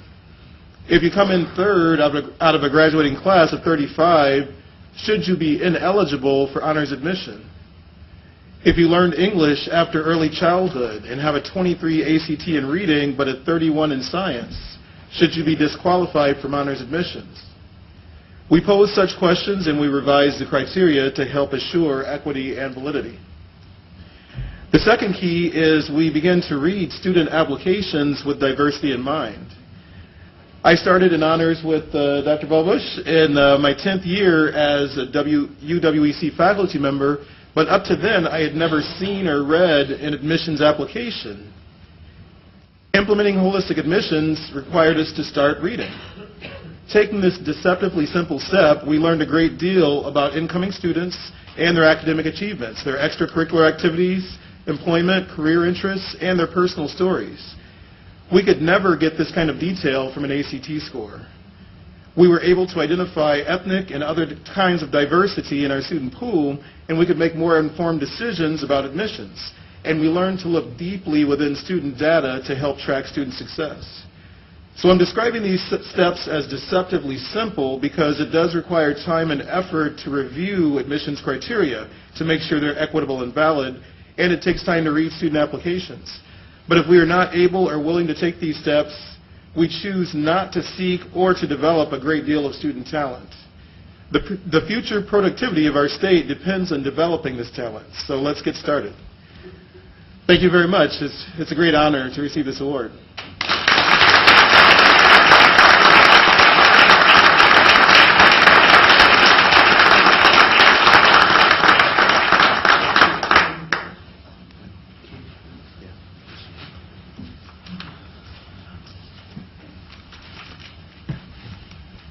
Here. Good morning. First, I want to say that you should all know that I am honored and privileged to be included in this group of people. I admire and respect everyone here, and your job is hard, difficult. Please accept the next remarks I'm going to make, not as a statement of complaint or a criticism or blame, but as a fact and concern for some people that are close to me. Today, Native people face many challenges, just as the UW system does. Two of those challenges are kind of at a crossroads. And when that happens, I think we have to look at them and be concerned and see what we can do about changing them. When I was reading the submissions for the nominations, I came across a statistic that I guess I kind of knew about and thought about, but until you read it, until you hear it, it's kind of shocking. So I'm going to tell you that according to our own system study, in the 2009 year, I believe it was, or maybe 2011, I can't remember which, of 1,000 Native American students that graduate from high school, only 40 take the ACT test and apply to a campus in our system. Of those 40, 34 are admitted. Of those 34 that are admitted, only 22 enroll. Of the 22 that enroll, only 16 are retained through the first year. And of those 16 that make it through the first year, only 8 graduate with a degree. This is a problem, and this is a concern of mine, and I know it's a concern of everyone in this room. It is a problem that we must address. The second area that we must be concerned about is in preparing our teachers. Now, as we all know, it is a law, and I think the statute is 118.9, parent aid, closed parent. Superintendent Evers cannot license a teacher in Wisconsin unless that teacher has received instruction in the study of minority group relations, including specifically mentioned the history, the culture, and the tribal sovereignty of Wisconsin tribes. I believe this is being done, but the question is, are we doing it well enough? And I think that in most of the campuses that I've visited, they are doing what they can as well as they can. And then I hear about something that happened in northern Wisconsin within the last 2 weeks, which gives me pause. And that is that a young student was disciplined for speaking in the Menominee language by a teacher. In this day and age, I was disappointed. Now, don't get me wrong. My father was a teacher. My wife was a teacher until recently. Teachers have a hard job, and I understand their hardships and the work that they have to do and the problems that they're facing today. So I'm not criticizing this teacher. I'm just saying that we have to do more as a system to prepare them better. I think that that moment could have been used as a great teaching moment by that teacher had she or he, and I'm not sure of all the facts, been better prepared. So, with that, I was very happy and pleased with our next recipient. the Institution Unit Award going to the University of Wisconsin-Green Bay's First Nations Studies Program. First Nations Studies Program is part of the professional program in education at UWGB. It's an interdisciplinary degree program that reflects the holistic worldview of Native Indigenous people. The program is committed to the study of Indian culture, philosophy, history, and language, as well as the social, economic, and political status of Indigenous people and their communities. The First Nations Study Program actively embraces the oral traditions of the American Indian tribal communities and incorporates those teachings and learning approaches of tribal people, offering students a new way to learn. Tim Kaufman, chair of UW Green Bay's Professional Program in Education, put it like this in his nomination letter. Pre-service teachers get the opportunity to learn from oral tradition scholars by sitting and visiting elders, engaging in storytelling, building relationship with elders, making connections to the tribal world, and by seeking counsel from the elders. And just so you know, elders are people from a tribe that are educated in the ways of the tribe, who have received the oral history of the tribe and its culture, and also embody those key spirits of the culture and are able to tell them and translate them to other people to understand how that tribe and that culture works and what its beliefs are. This approach mirrors the tribal world, as the indigenous people of Turtle Island have transmitted this knowledge for many thousands of years. The impact of the program is cross-disciplinary. In collaboration with the Professional Program in Education, the First Nations Study Program created an innovative fusion model designed to teach teachers how to deliver culturally relevant instructions about history, culture, and tribal sovereignty of First Nations people. In essence, First Nations knowledge is fused into existing undergraduate courses like social work, history, democracy, and justice studies, human development, and biology, a practice which aligns it, as it should be noted, with the UW System's Inclusive Excellence Initiative. First Nations Studies is also responding to community needs of the tribes in areas such as language preservation, generational healing, and efforts to increase the recruitment and the retention, and most importantly, graduation rates among First Nations students. That impact is being felt now. The impact of the program can be seen very personally by a quote from a First Nations class participant who said, quote, "Taking these First Nations studies classes, I was able to come home every night and reflect on who I was and let it be a stepping stone to who I will become," close quote, said one student who happens to be among. Most importantly, these courses have touched my heart in appreciating the world I live in. With that, I am pleased to present the 2012 Regents Diversity Award to the University of Wisconsin-Green Bay's First Nations Study Program. Lisa Poupart, chair of the program, was unable to be with us today, but we are delighted to welcome the two members of the First Nations Studies faculty, Cliff Abbott and John Paul Leary. Come forward, please.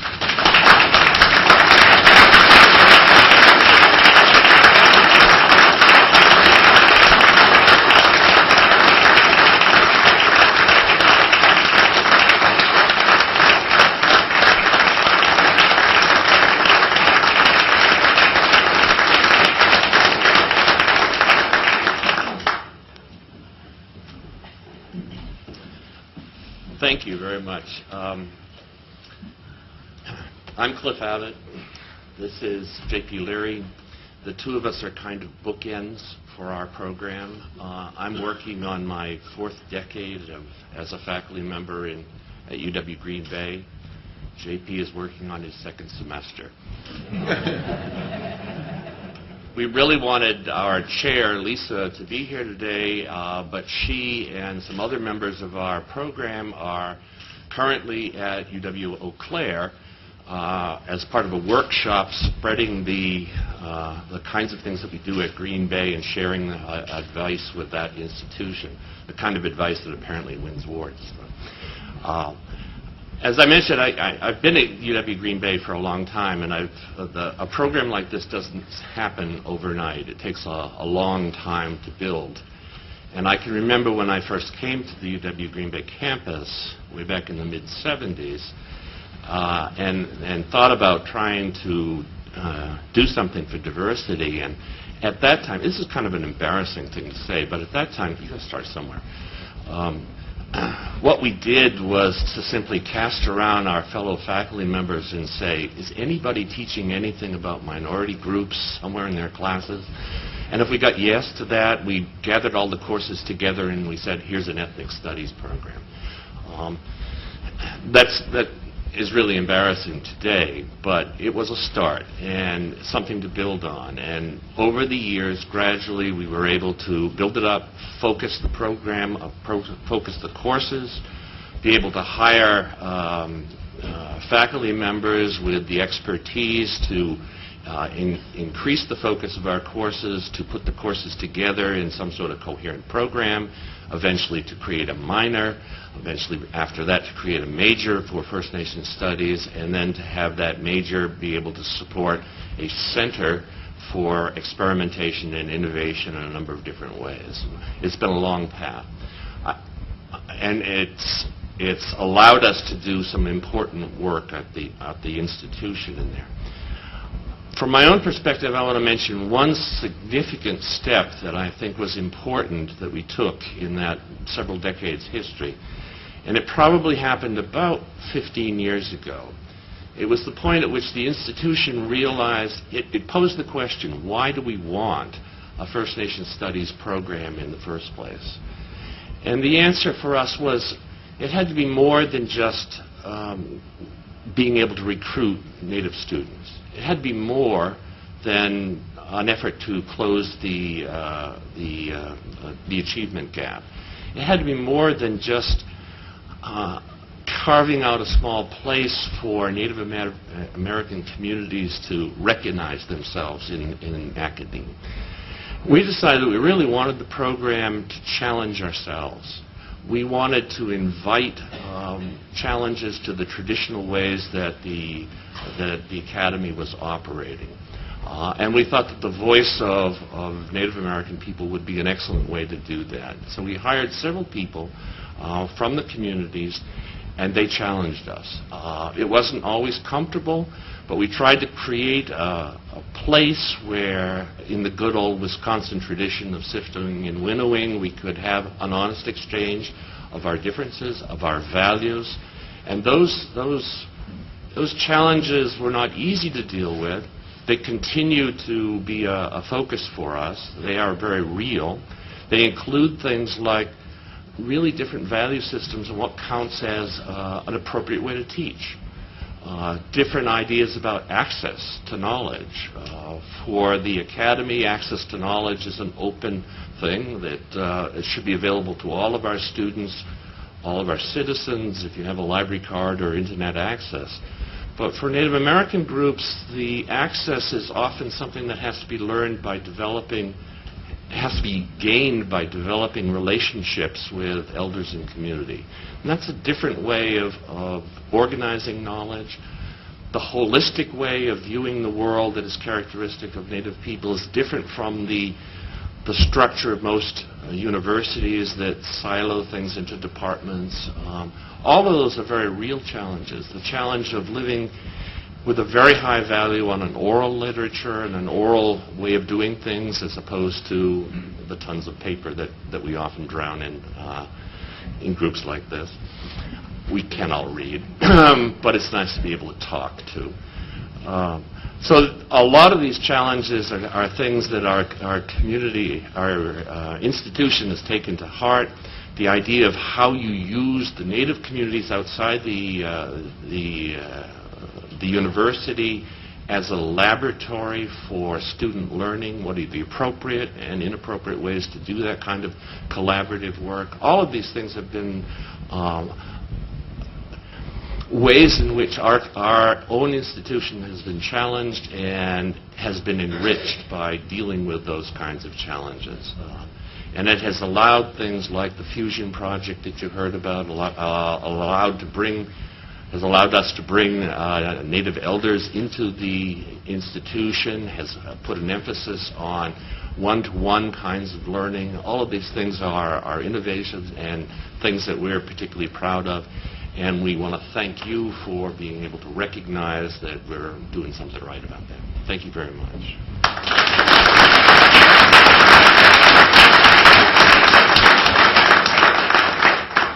As the other bookend, I just have a few brief comments. Obviously, I'm brand new to UW Green Bay.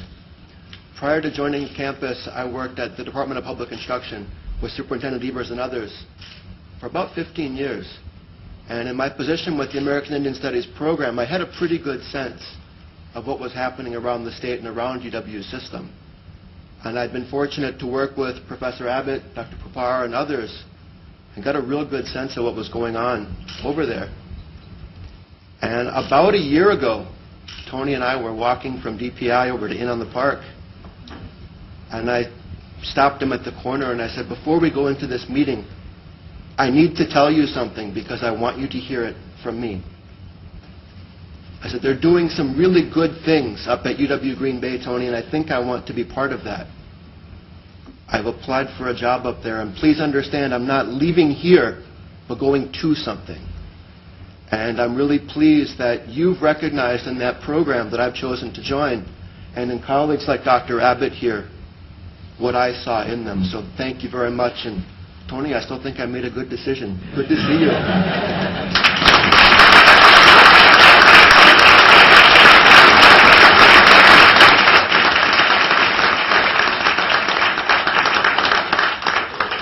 We are truly honored and inspired by these extraordinary people and the work that they do. And they also tell us there's lots still to be done. Thank you very much, Judy, and everybody. That was very enriching. We are ready to turn to reports of our committees, and the first is the Business, Finance, and Audit Committee. Call on Regent Falvo to present that report. Thank you. We had a joint meeting of the Business, Finance, and Audit Committee and the Capital Planning and Budget Committee to hear about the UW colleges and their relationships with the city and county political subdivisions. And we had a presentation from Marathon County, the UW Marathon County, and the city planner, I believe, from Marathon County. It's pretty impressive, the successes, the collaboration, the partnerships.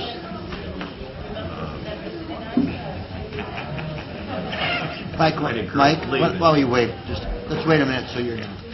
Just 1 second.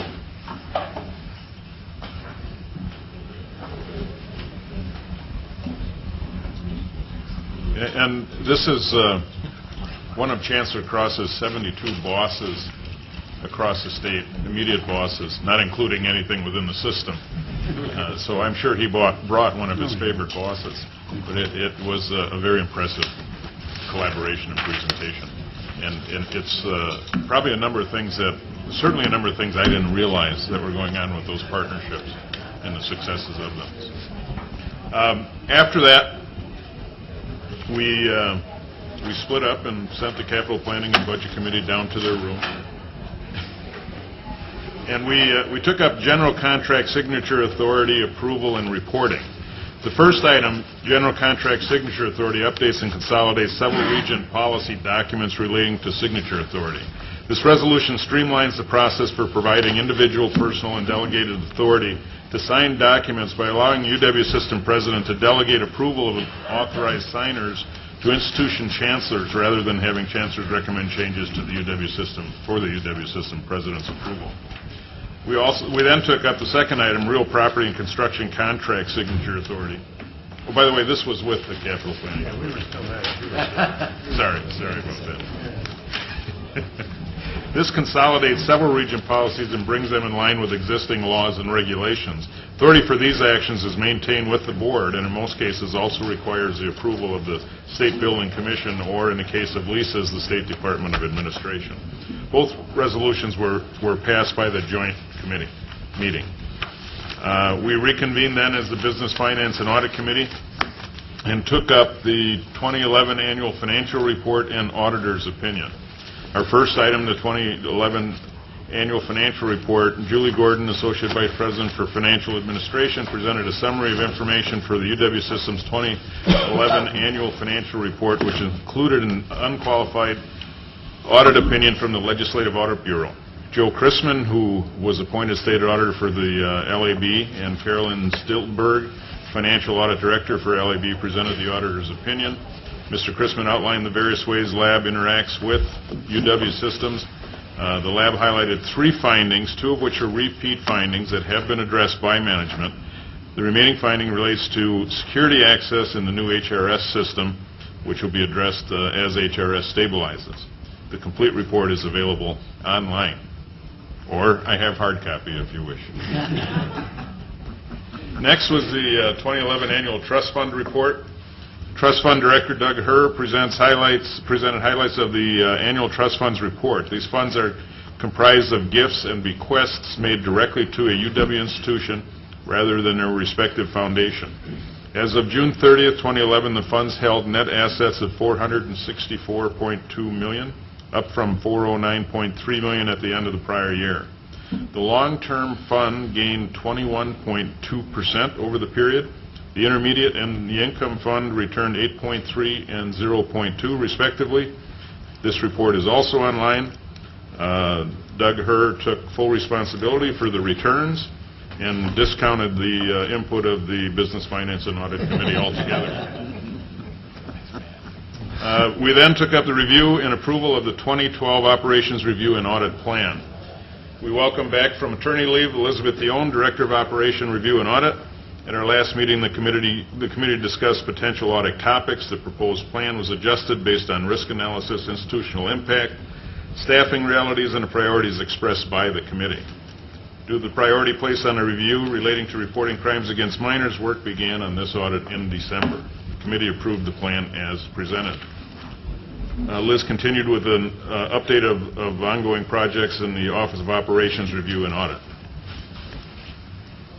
We then moved on to UW strategic plans for major informational technology projects.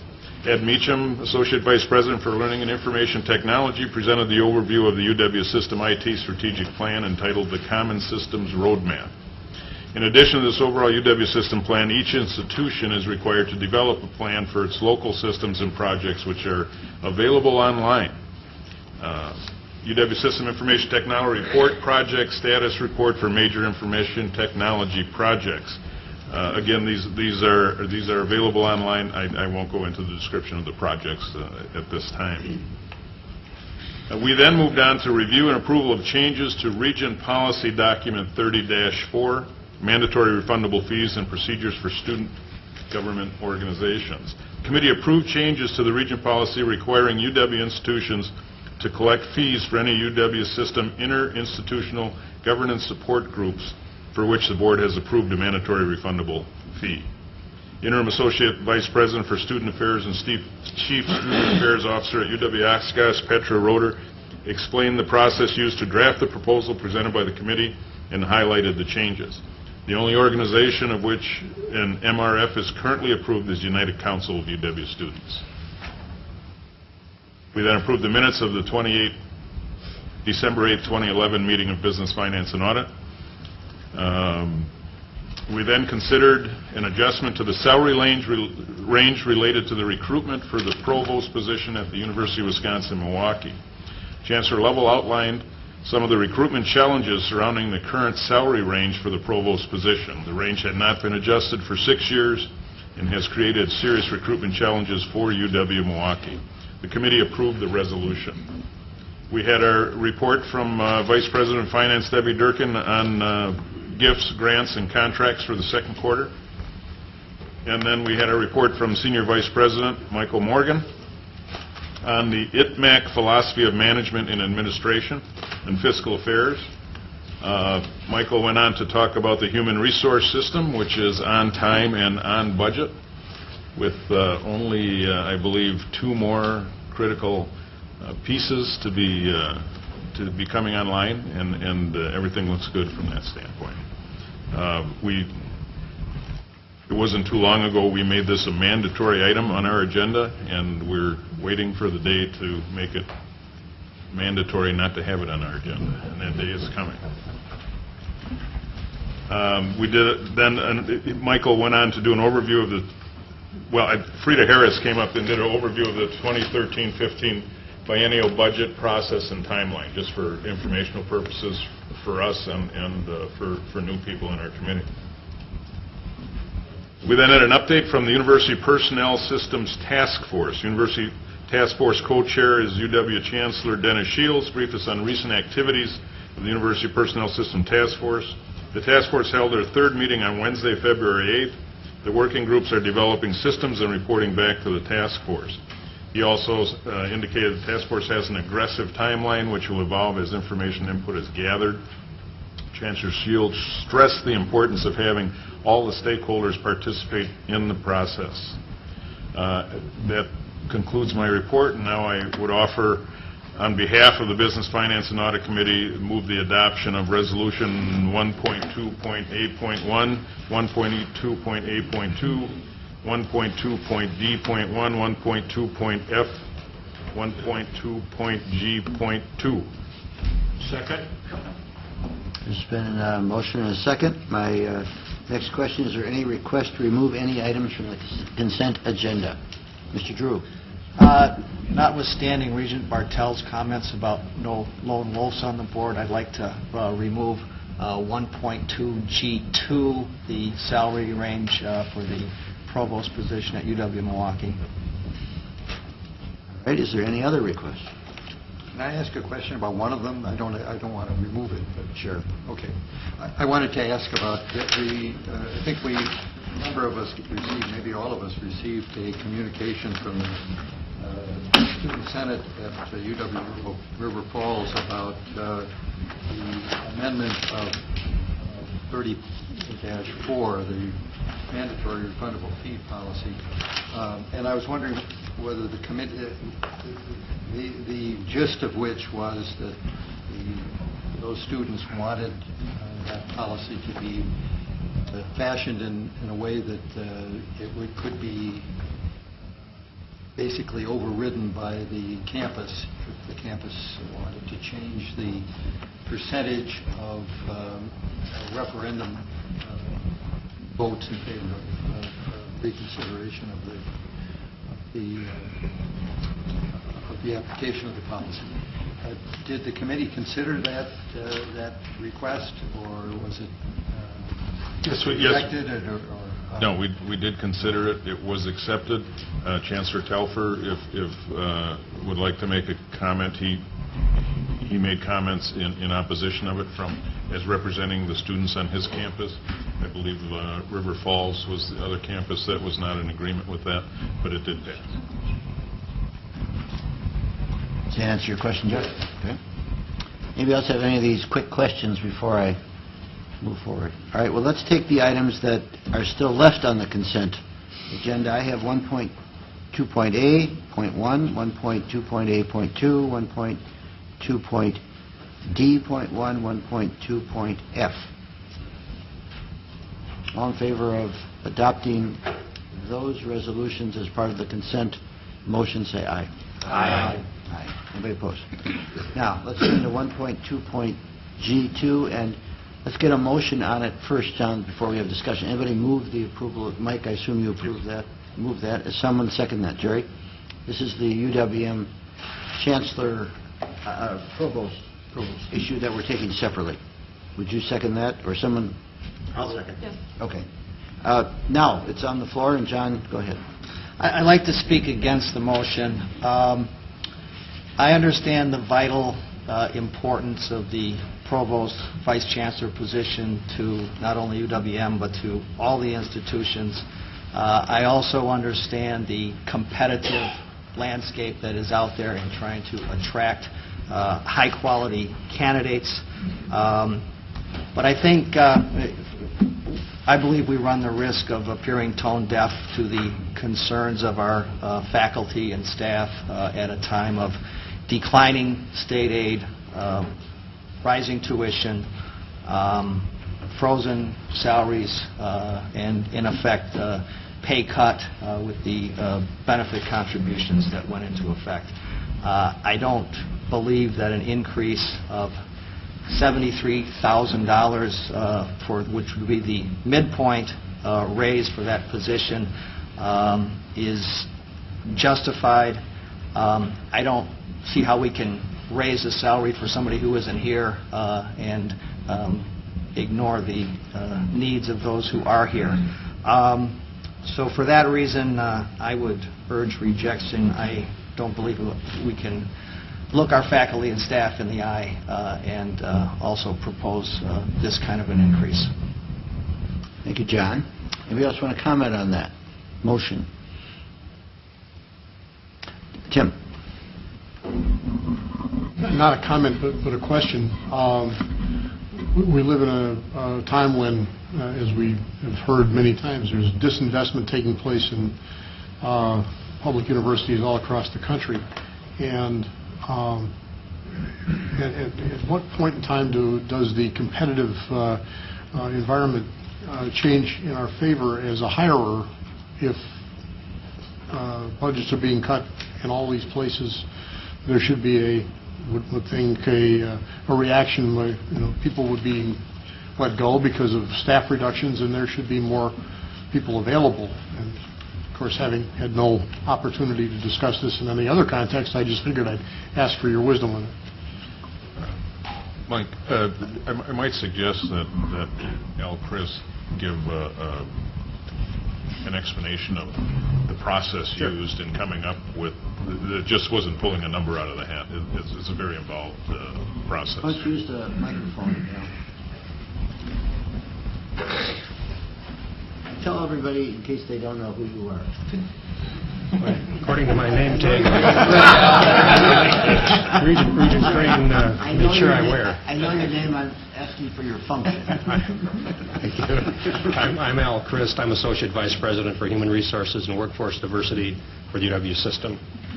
And pursuant to Regent policy, we have developed this proposal for the new salary range for the provost at UWM. It's the same policy structure for chancellors and provosts and for president and senior vice president and president of the system, basically surveying the peer institutions that were established by the legislature through a legislative committee back in '84. And we have data from all of Milwaukee's peers on this. The policy then says that you take the median of those peers and you reduce it by 5%, basically you take 95% to provide for a somewhat lower standard of, not cost of living, not standard of living, cost of living, maybe both, cost of living here in Wisconsin.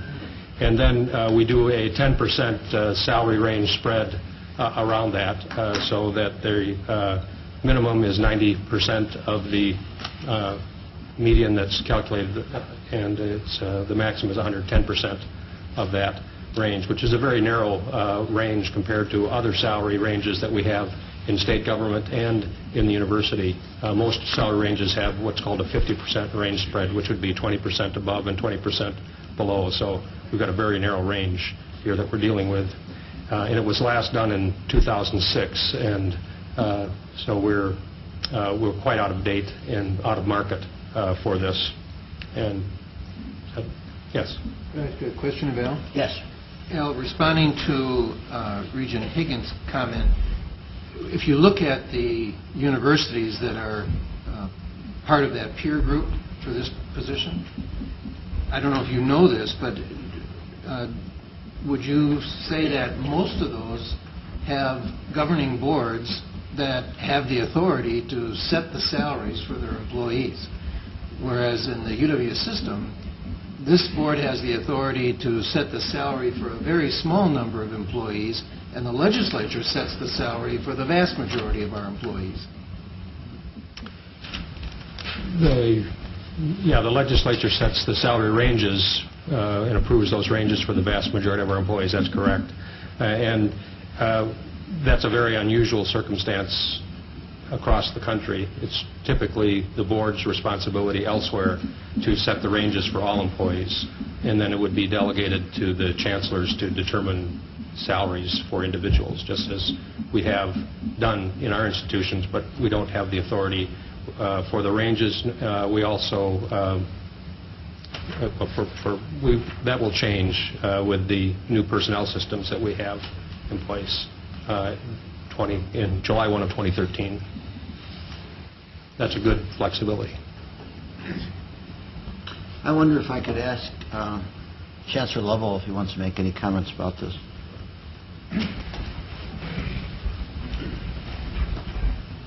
Well, the reason why this came up is when we started the search, and the search firm that we had contacted started getting questions from the candidates. They'd done the preliminary screening and identified 12 people to interview for the airport interview, and 5 of those 12 asked what the salary range is. And when the current salary range was told to those individuals, all 5 of them were already making more than the maximum of the range as deans at other universities. And so it became apparent that if we were going to do any kind of competitive search, we were going to have to adjust the salary range. And I believe that they've now narrowed it down to 8 individuals, and I know at least 6 of the 8 do make more than the current salary range, which is there. So I think if we want to be viable as a campus to get a provost of high quality, we're going to need to have some kind of adjustment to this range. And I would also say that I think we all need to be aware that there are times on all of our campuses where we have to pay market value for all of our new faculty, and we have assistant professors that we've just hired that are making more than full professors have been on our campus for 20 years. That's not fair, but it's a reality in what we have to do to get quality people on our campuses. So to go back to Tim's point, if I may, I think what Mike is saying, that notwithstanding in the abstract there ought to be more people available of high quality, in fact, in this specific situation, the people they have identified seem to, it seems to be best to take a look at raising this range. Is that a fair? No, somebody else said, David. John's question about being tone deaf to the faculty and staff is an honest question and a challenge. I see a significant distinction here, and it has to do with who controls what. Unfortunately, the people who control the faculty and staff don't have to be accountable for the consequences, and yet we do. We do control the leadership positions, and we're the ones that watch people leave because they're paid too much, and we know what the market is, and it's our challenge, our responsibility to make sure that we have the right people here. Now, going back 10 years, I remember the days when we tried to move them as a group and we couldn't do it, but now we're doing it individually. We're following the legislative prescriptions, and it's the reality. I sit as chair of the UW Hospital and Clinics, and we have somewhat the similar problem. We recently made $15 million that was cut from the employees, and we have to be sensitive to how we pay the executives there, and we spent a lot of time talking about that. So I'm sensitive to what John's saying, but our responsibility is one of leadership, and these are leaders we're talking about, and there's nobody more important because they alone have the burden of implementing rather draconian cuts. And we've got to be in the market. We saw that when I can name 10 big searches we've had that were not in the market, and when you're not going to get good leaders. Gary? Yeah, I'm too new here to know everything that's going on. Where does the money come from? Is there a budget already where the money's available to increase this?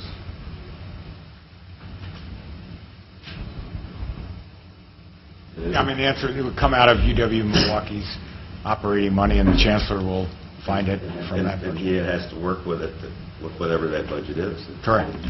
And it seems to me if the chancellor needs that to do it, then I would, in spite of John's suggestion, I think he's right that we need to be sensitive to what's going on, but also I think that we have to be sensitive to the chancellor's wishes. If he thinks it's important, then we should support him.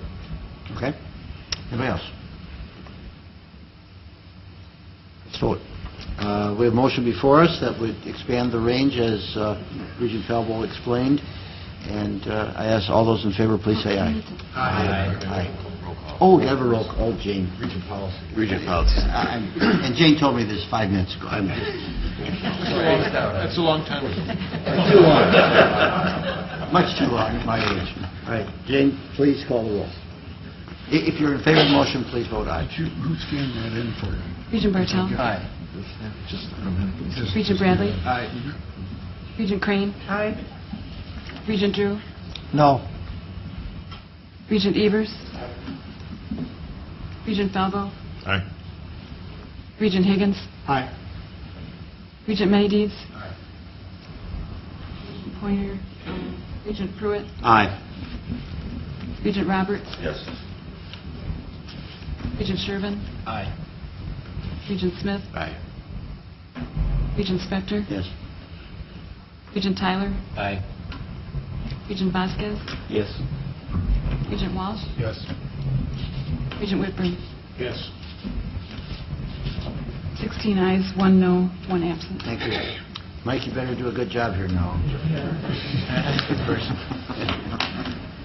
Okay, Mike, does that conclude, or did I miss I'll anything? make one more comment. One of the things we suggested on that too is that when the campuses are doing searches of this nature, that they do the homework to know where we need to go before they start the search. All right.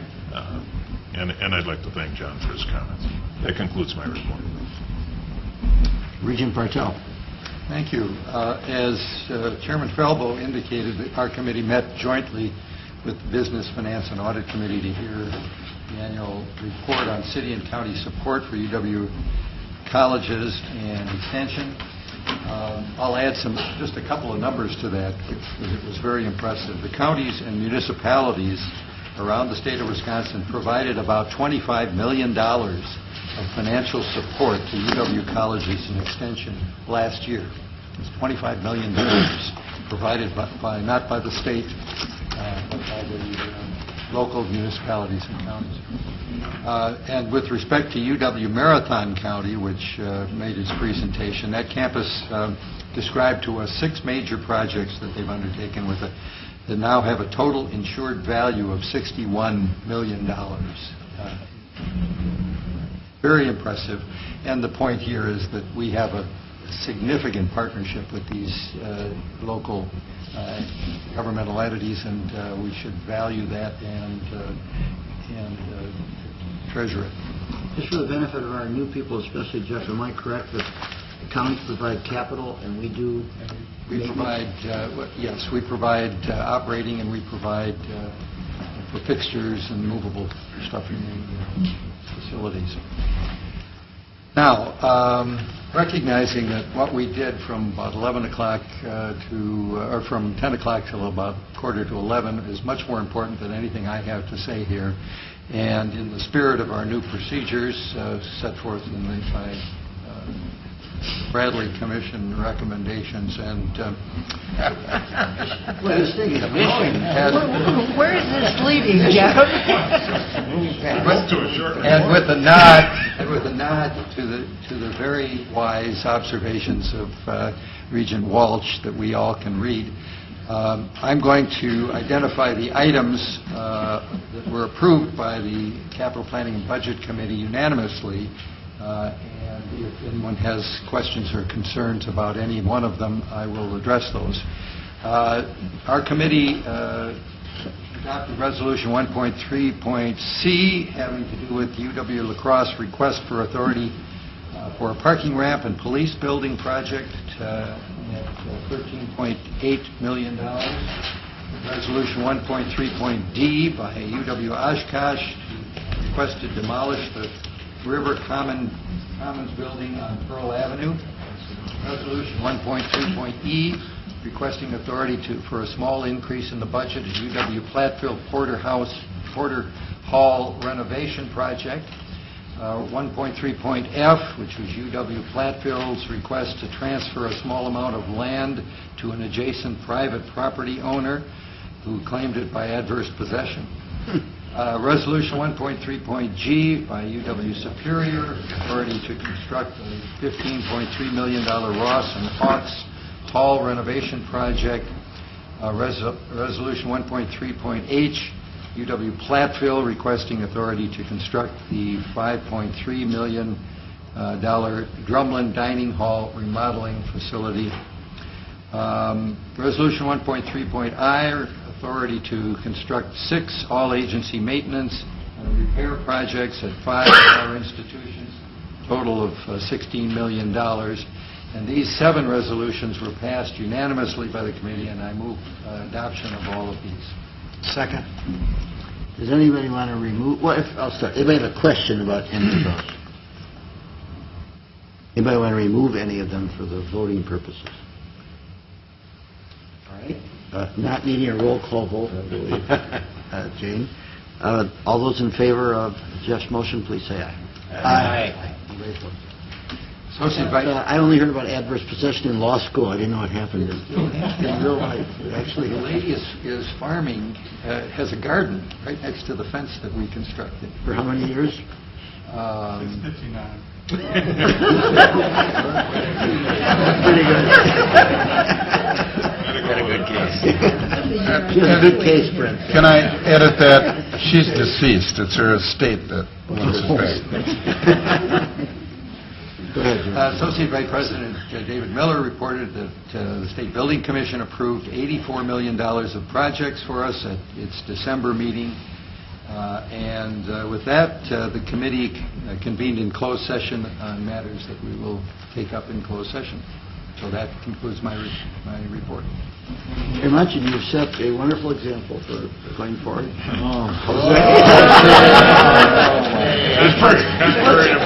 I didn't say that. Just put Jose on the spot. Start animating that. I can't start doing. I believe I'm next, huh? Yes, I am. Well, we will make this brief since a lot of the information we have already received. The full report of in the minutes themselves will reflect the full robust discussions that we had. The committee did approve unanimously 6 new academic degree programs, which will be part of the consent agenda, so I won't spend too much time on that at this moment. We did, though, by Regent protocol, so to speak, did have a little bit of a discussion on the MS and PhD programs, degrees. And Regent Bradley, where were you in making this recommendation much earlier, where they could just read it? Because now I have to say epidemiology, UW Madison, on which we heard a brief presentation by Provost DeLuca Hell-Skinner, who's Professor of Population Health Studies, really making a very clear case for the need for this MS and PhD degree that we approved. We also learned that there is going to be collaboration about this particular degree with UW Milwaukee, and that in the very near future we will also be receiving a similar request from UW Milwaukee for a degree in that same area. After that, we then also heard from Bob Catman, who is the Director of Office of Charter Schools, Dean Carol Kolbach, who is the new Dean of the School of Education at UW Milwaukee, concerning the charter schools that they were bringing forward. I should also make note that Bob Catman is retiring, and we were told he really is retiring. He really is going to retire. But the charter schools that were moved forward were the 2 existing ones. Charter schools are Capital West Academy and the School of Early Development and Achievement, CETA, came before us, and we did recommend them, though we did recommend them for 4-year renewals. Normally there would be a 5-year renewal. In this case, while they were recommended that we renew them, and essentially they have been making some substantial progress, they've shown good achievement. There were some areas that Bob felt that the 4-year was more appropriate than the 5-year, so it gives the office an opportunity to come back earlier than later to do a good assessment of them again. There was the third school that was recommended, and that is the, let me see what my notes are here. It says Lighthouse Charter. Lighthouse Charter is the third one, and that was a new school that was being also recommended. In Bob's recommendation, or he made some closing comments, which again you'll read in the minutes, some of the recommendations that he's given to us. After that... What was the length of time on that one? That is for a standard 5 years. For 5 years. 5 years. And then after that, we then moved on to Associate Vice President Stephen Collison presented the annual program planning and review report, which again you will receive the full report. Lots of good analysis about the process, and also included some good recommendations for us to look at, which ties in with the President Riley's recommendation that UW System Administration take responsibility for managing the systems program array. And again, we had some very good discussion on that. The committee's discussion centered on some key issues, including what will it mean for system administration to manage the array, how can gaps in the array be identified and addressed, and what role will and should the board play in this changing process. And so we had a very good discussion on that, and we're continuing, and I expect that we will be coming back with some specific recommendations in the near future. And then we've moved on to the report from Senior Vice President Mark, who essentially talked about three main areas: the transfer of several academic affair advisory committees to UW institutions, revision to the systems growth agenda for Wisconsin grant programs, and recent developments in the systems LEAP program, which we heard about. With that, then we bring to you, in addition to the minutes of the Education Committee that were unanimously approved, the following resolutions for approval. And this is my motion. That Resolution 11A2, authorizing the implementation of the BS in Nutritional Sciences at UW Milwaukee. Resolution 11A3, authorizing the implementation of the BFA in Entertainment Design at UW Stout. Resolution 11A4, authorizing the implementation of the BFA in Graphics Design and Interactive Media at UW Stout.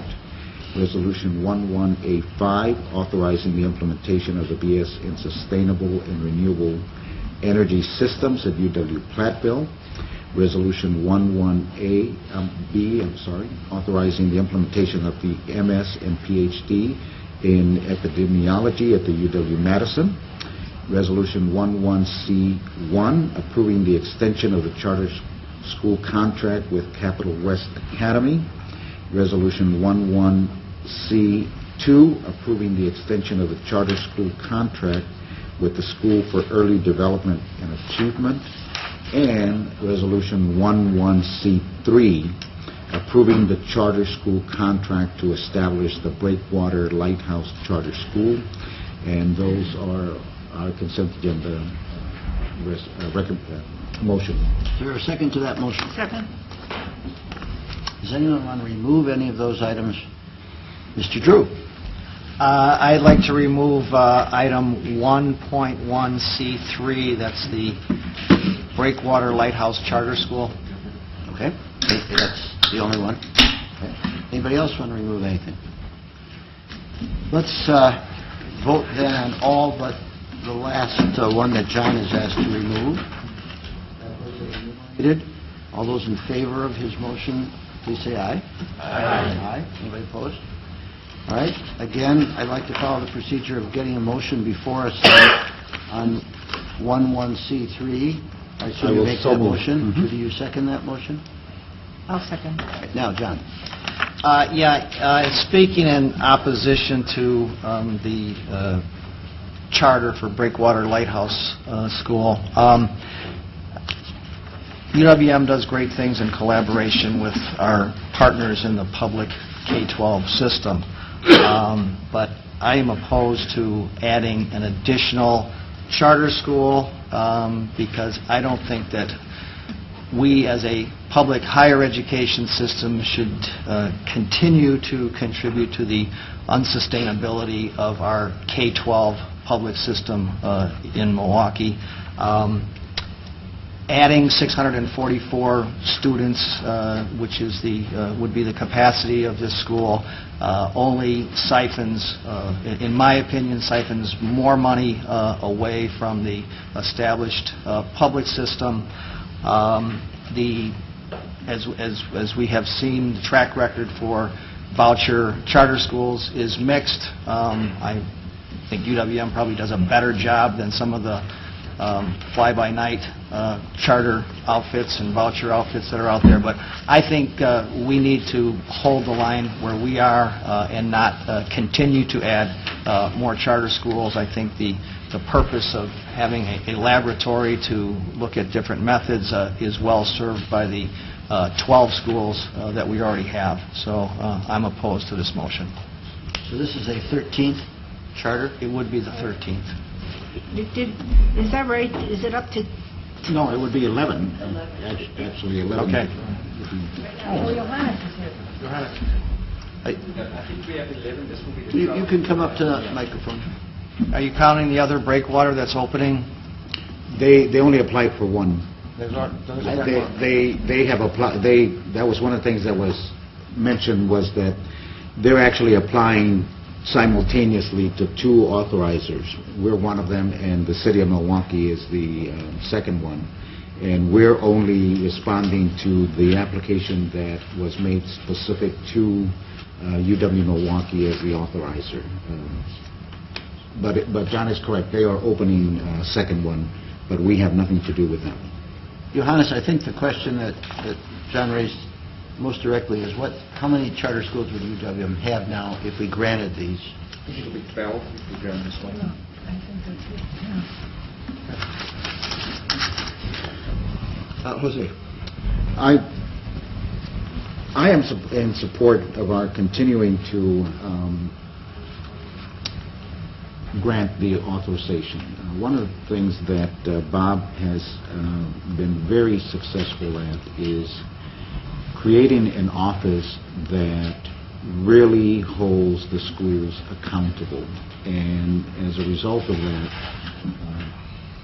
it's very clear that the charter schools that have been authorized through that office are one of the best in the city.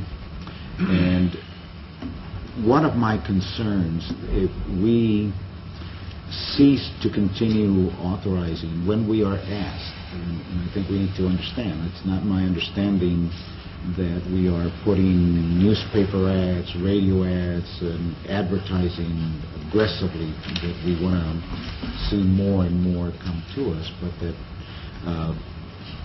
organizations are coming to us on their own, that if we don't take that well-founded foundation that we have and allow it to hold other charters that come to us accountable to the standards that we have already set through the work that Bob Catman has done, I am nervous that other authorizers will not do as good of a job as we're doing. And I think we should have somewhat of a responsibility that says, how do we ensure that the quality charters, at least those that we're doing, are excellent?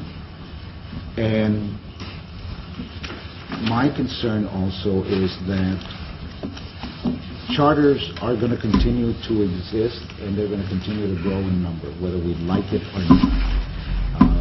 And I'm nervous, as both a resident of the county and as a member of the Board of Regents, that we may be perceived as neglecting our responsibility to ensure that children receive good education when we have a tool and a vehicle to allow us to assure children that they are going to receive a good quality education. It's not a tool that, as I understand, that we went out and begged and wrestled the legislature to give it to us. They gave it to us. Let's take that tool and use it wisely. And so that's why I am in support of this granting of this charter. Any other comments? Judy? For those of you who are newer at the table, this is part of an ongoing conversation that has been going on, especially in the Education Committee, and a lot of the opinions about this are reflective of our own individual opinions about where public education is going. And I think this is not going to end. This conversation is not going to end. I personally will support this motion, as I have supported the others, while sharing many of the concerns that Regent Drew has expressed, and broader education issues for me too. I very much respect this office at UW-Milwaukee. I have now been in on quite a few conversations about this, and I very much respect the work that is being done by UW-Milwaukee in this area. My concerns are broader, and I think they will continue to come up because this is an important issue of our time, more broadly than this particular thing. So they have done, as far as I'm concerned, that office and UW-Milwaukee has done what we have asked them to do in making these proposals, and I honor that. I call on the State Superintendent of Public Instruction. Thank you, and I will support this resolution also, although I would not the same sort of concerns that Regent Drew had. Disinvestment in Milwaukee Public Schools has caused elementary class sizes to go from the mid-20s to the mid-30s at a point in time when we're working with them to kind of turn their achievement around. Clearly, the expansion of charters impacts that. But that aside, I will be supporting this. The other thing I was going to mention yesterday, and I didn't have a chance to, but I'm hopeful that going forward that UWM can, in addition to providing the quality control piece around the charters that they're authorizing, that they can take an opportunity to incorporate the entire UWM community with these schools. The quality control piece is great, but we should be having student teachers teaching in these schools. We should be having researchers going in and out. They should become lab schools. If I'm concerned that if we don't do that, we're missing a great opportunity. And if we're not going to do anything other than quality control, which is important, we can have the Sewerage Commission run these schools. So I'm hopeful that UWM will take a more active role in the schools. I think your comments are very timely with the new Dean of Education at the UWM, and I'd like to add to that in response to what John said, that while I certainly understand his concerns, and I have been supportive of Superintendent Thornton and his efforts to improve MPS on a steady basis, I would also ask that UWM, through the Provost and the Chancellor, ask the School of Education to continue their strong work in training teachers who are well prepared to teach in the Milwaukee Public Schools. That is a function that they can do as well as anyone, or it is important to note that they are doing that at the same time they're monitoring and authorizing charter schools. They're not mutually exclusive. Just because we're doing charters doesn't mean we're not helping train good teachers for UW or other things. And I think we should do both. So I'm going to vote for that, John, but I appreciate your comments, and I certainly understand having worked closely with the MPS people. Anybody else? Okay, let's vote on this motion then. All those in favor of the second motion that was made by... Do we have to have a roll call? I don't No, think so. not this one. I think the roll call was only because under board policy, when we're dealing with certain salary levels, we have to vote that way, not on this. Oh, I think... Too many rules. That's why we have lawyers. All in favor of the motion, please say aye. Aye. Anybody opposed? No. Record Mr. Drew as a no. I think that concludes our regular work. So I have to ask the question, are there any communications, petitions, or memorials anyone wants to bring up? Since Regent Loftus left, there have not been any comments at this point, but that doesn't mean someone couldn't say something. I further have to ask if there's any unfinished or additional business to come before the board. I would say properly in accordance with the open meetings law. We will take a 10-minute recess, and then we will reconvene and go into closed session.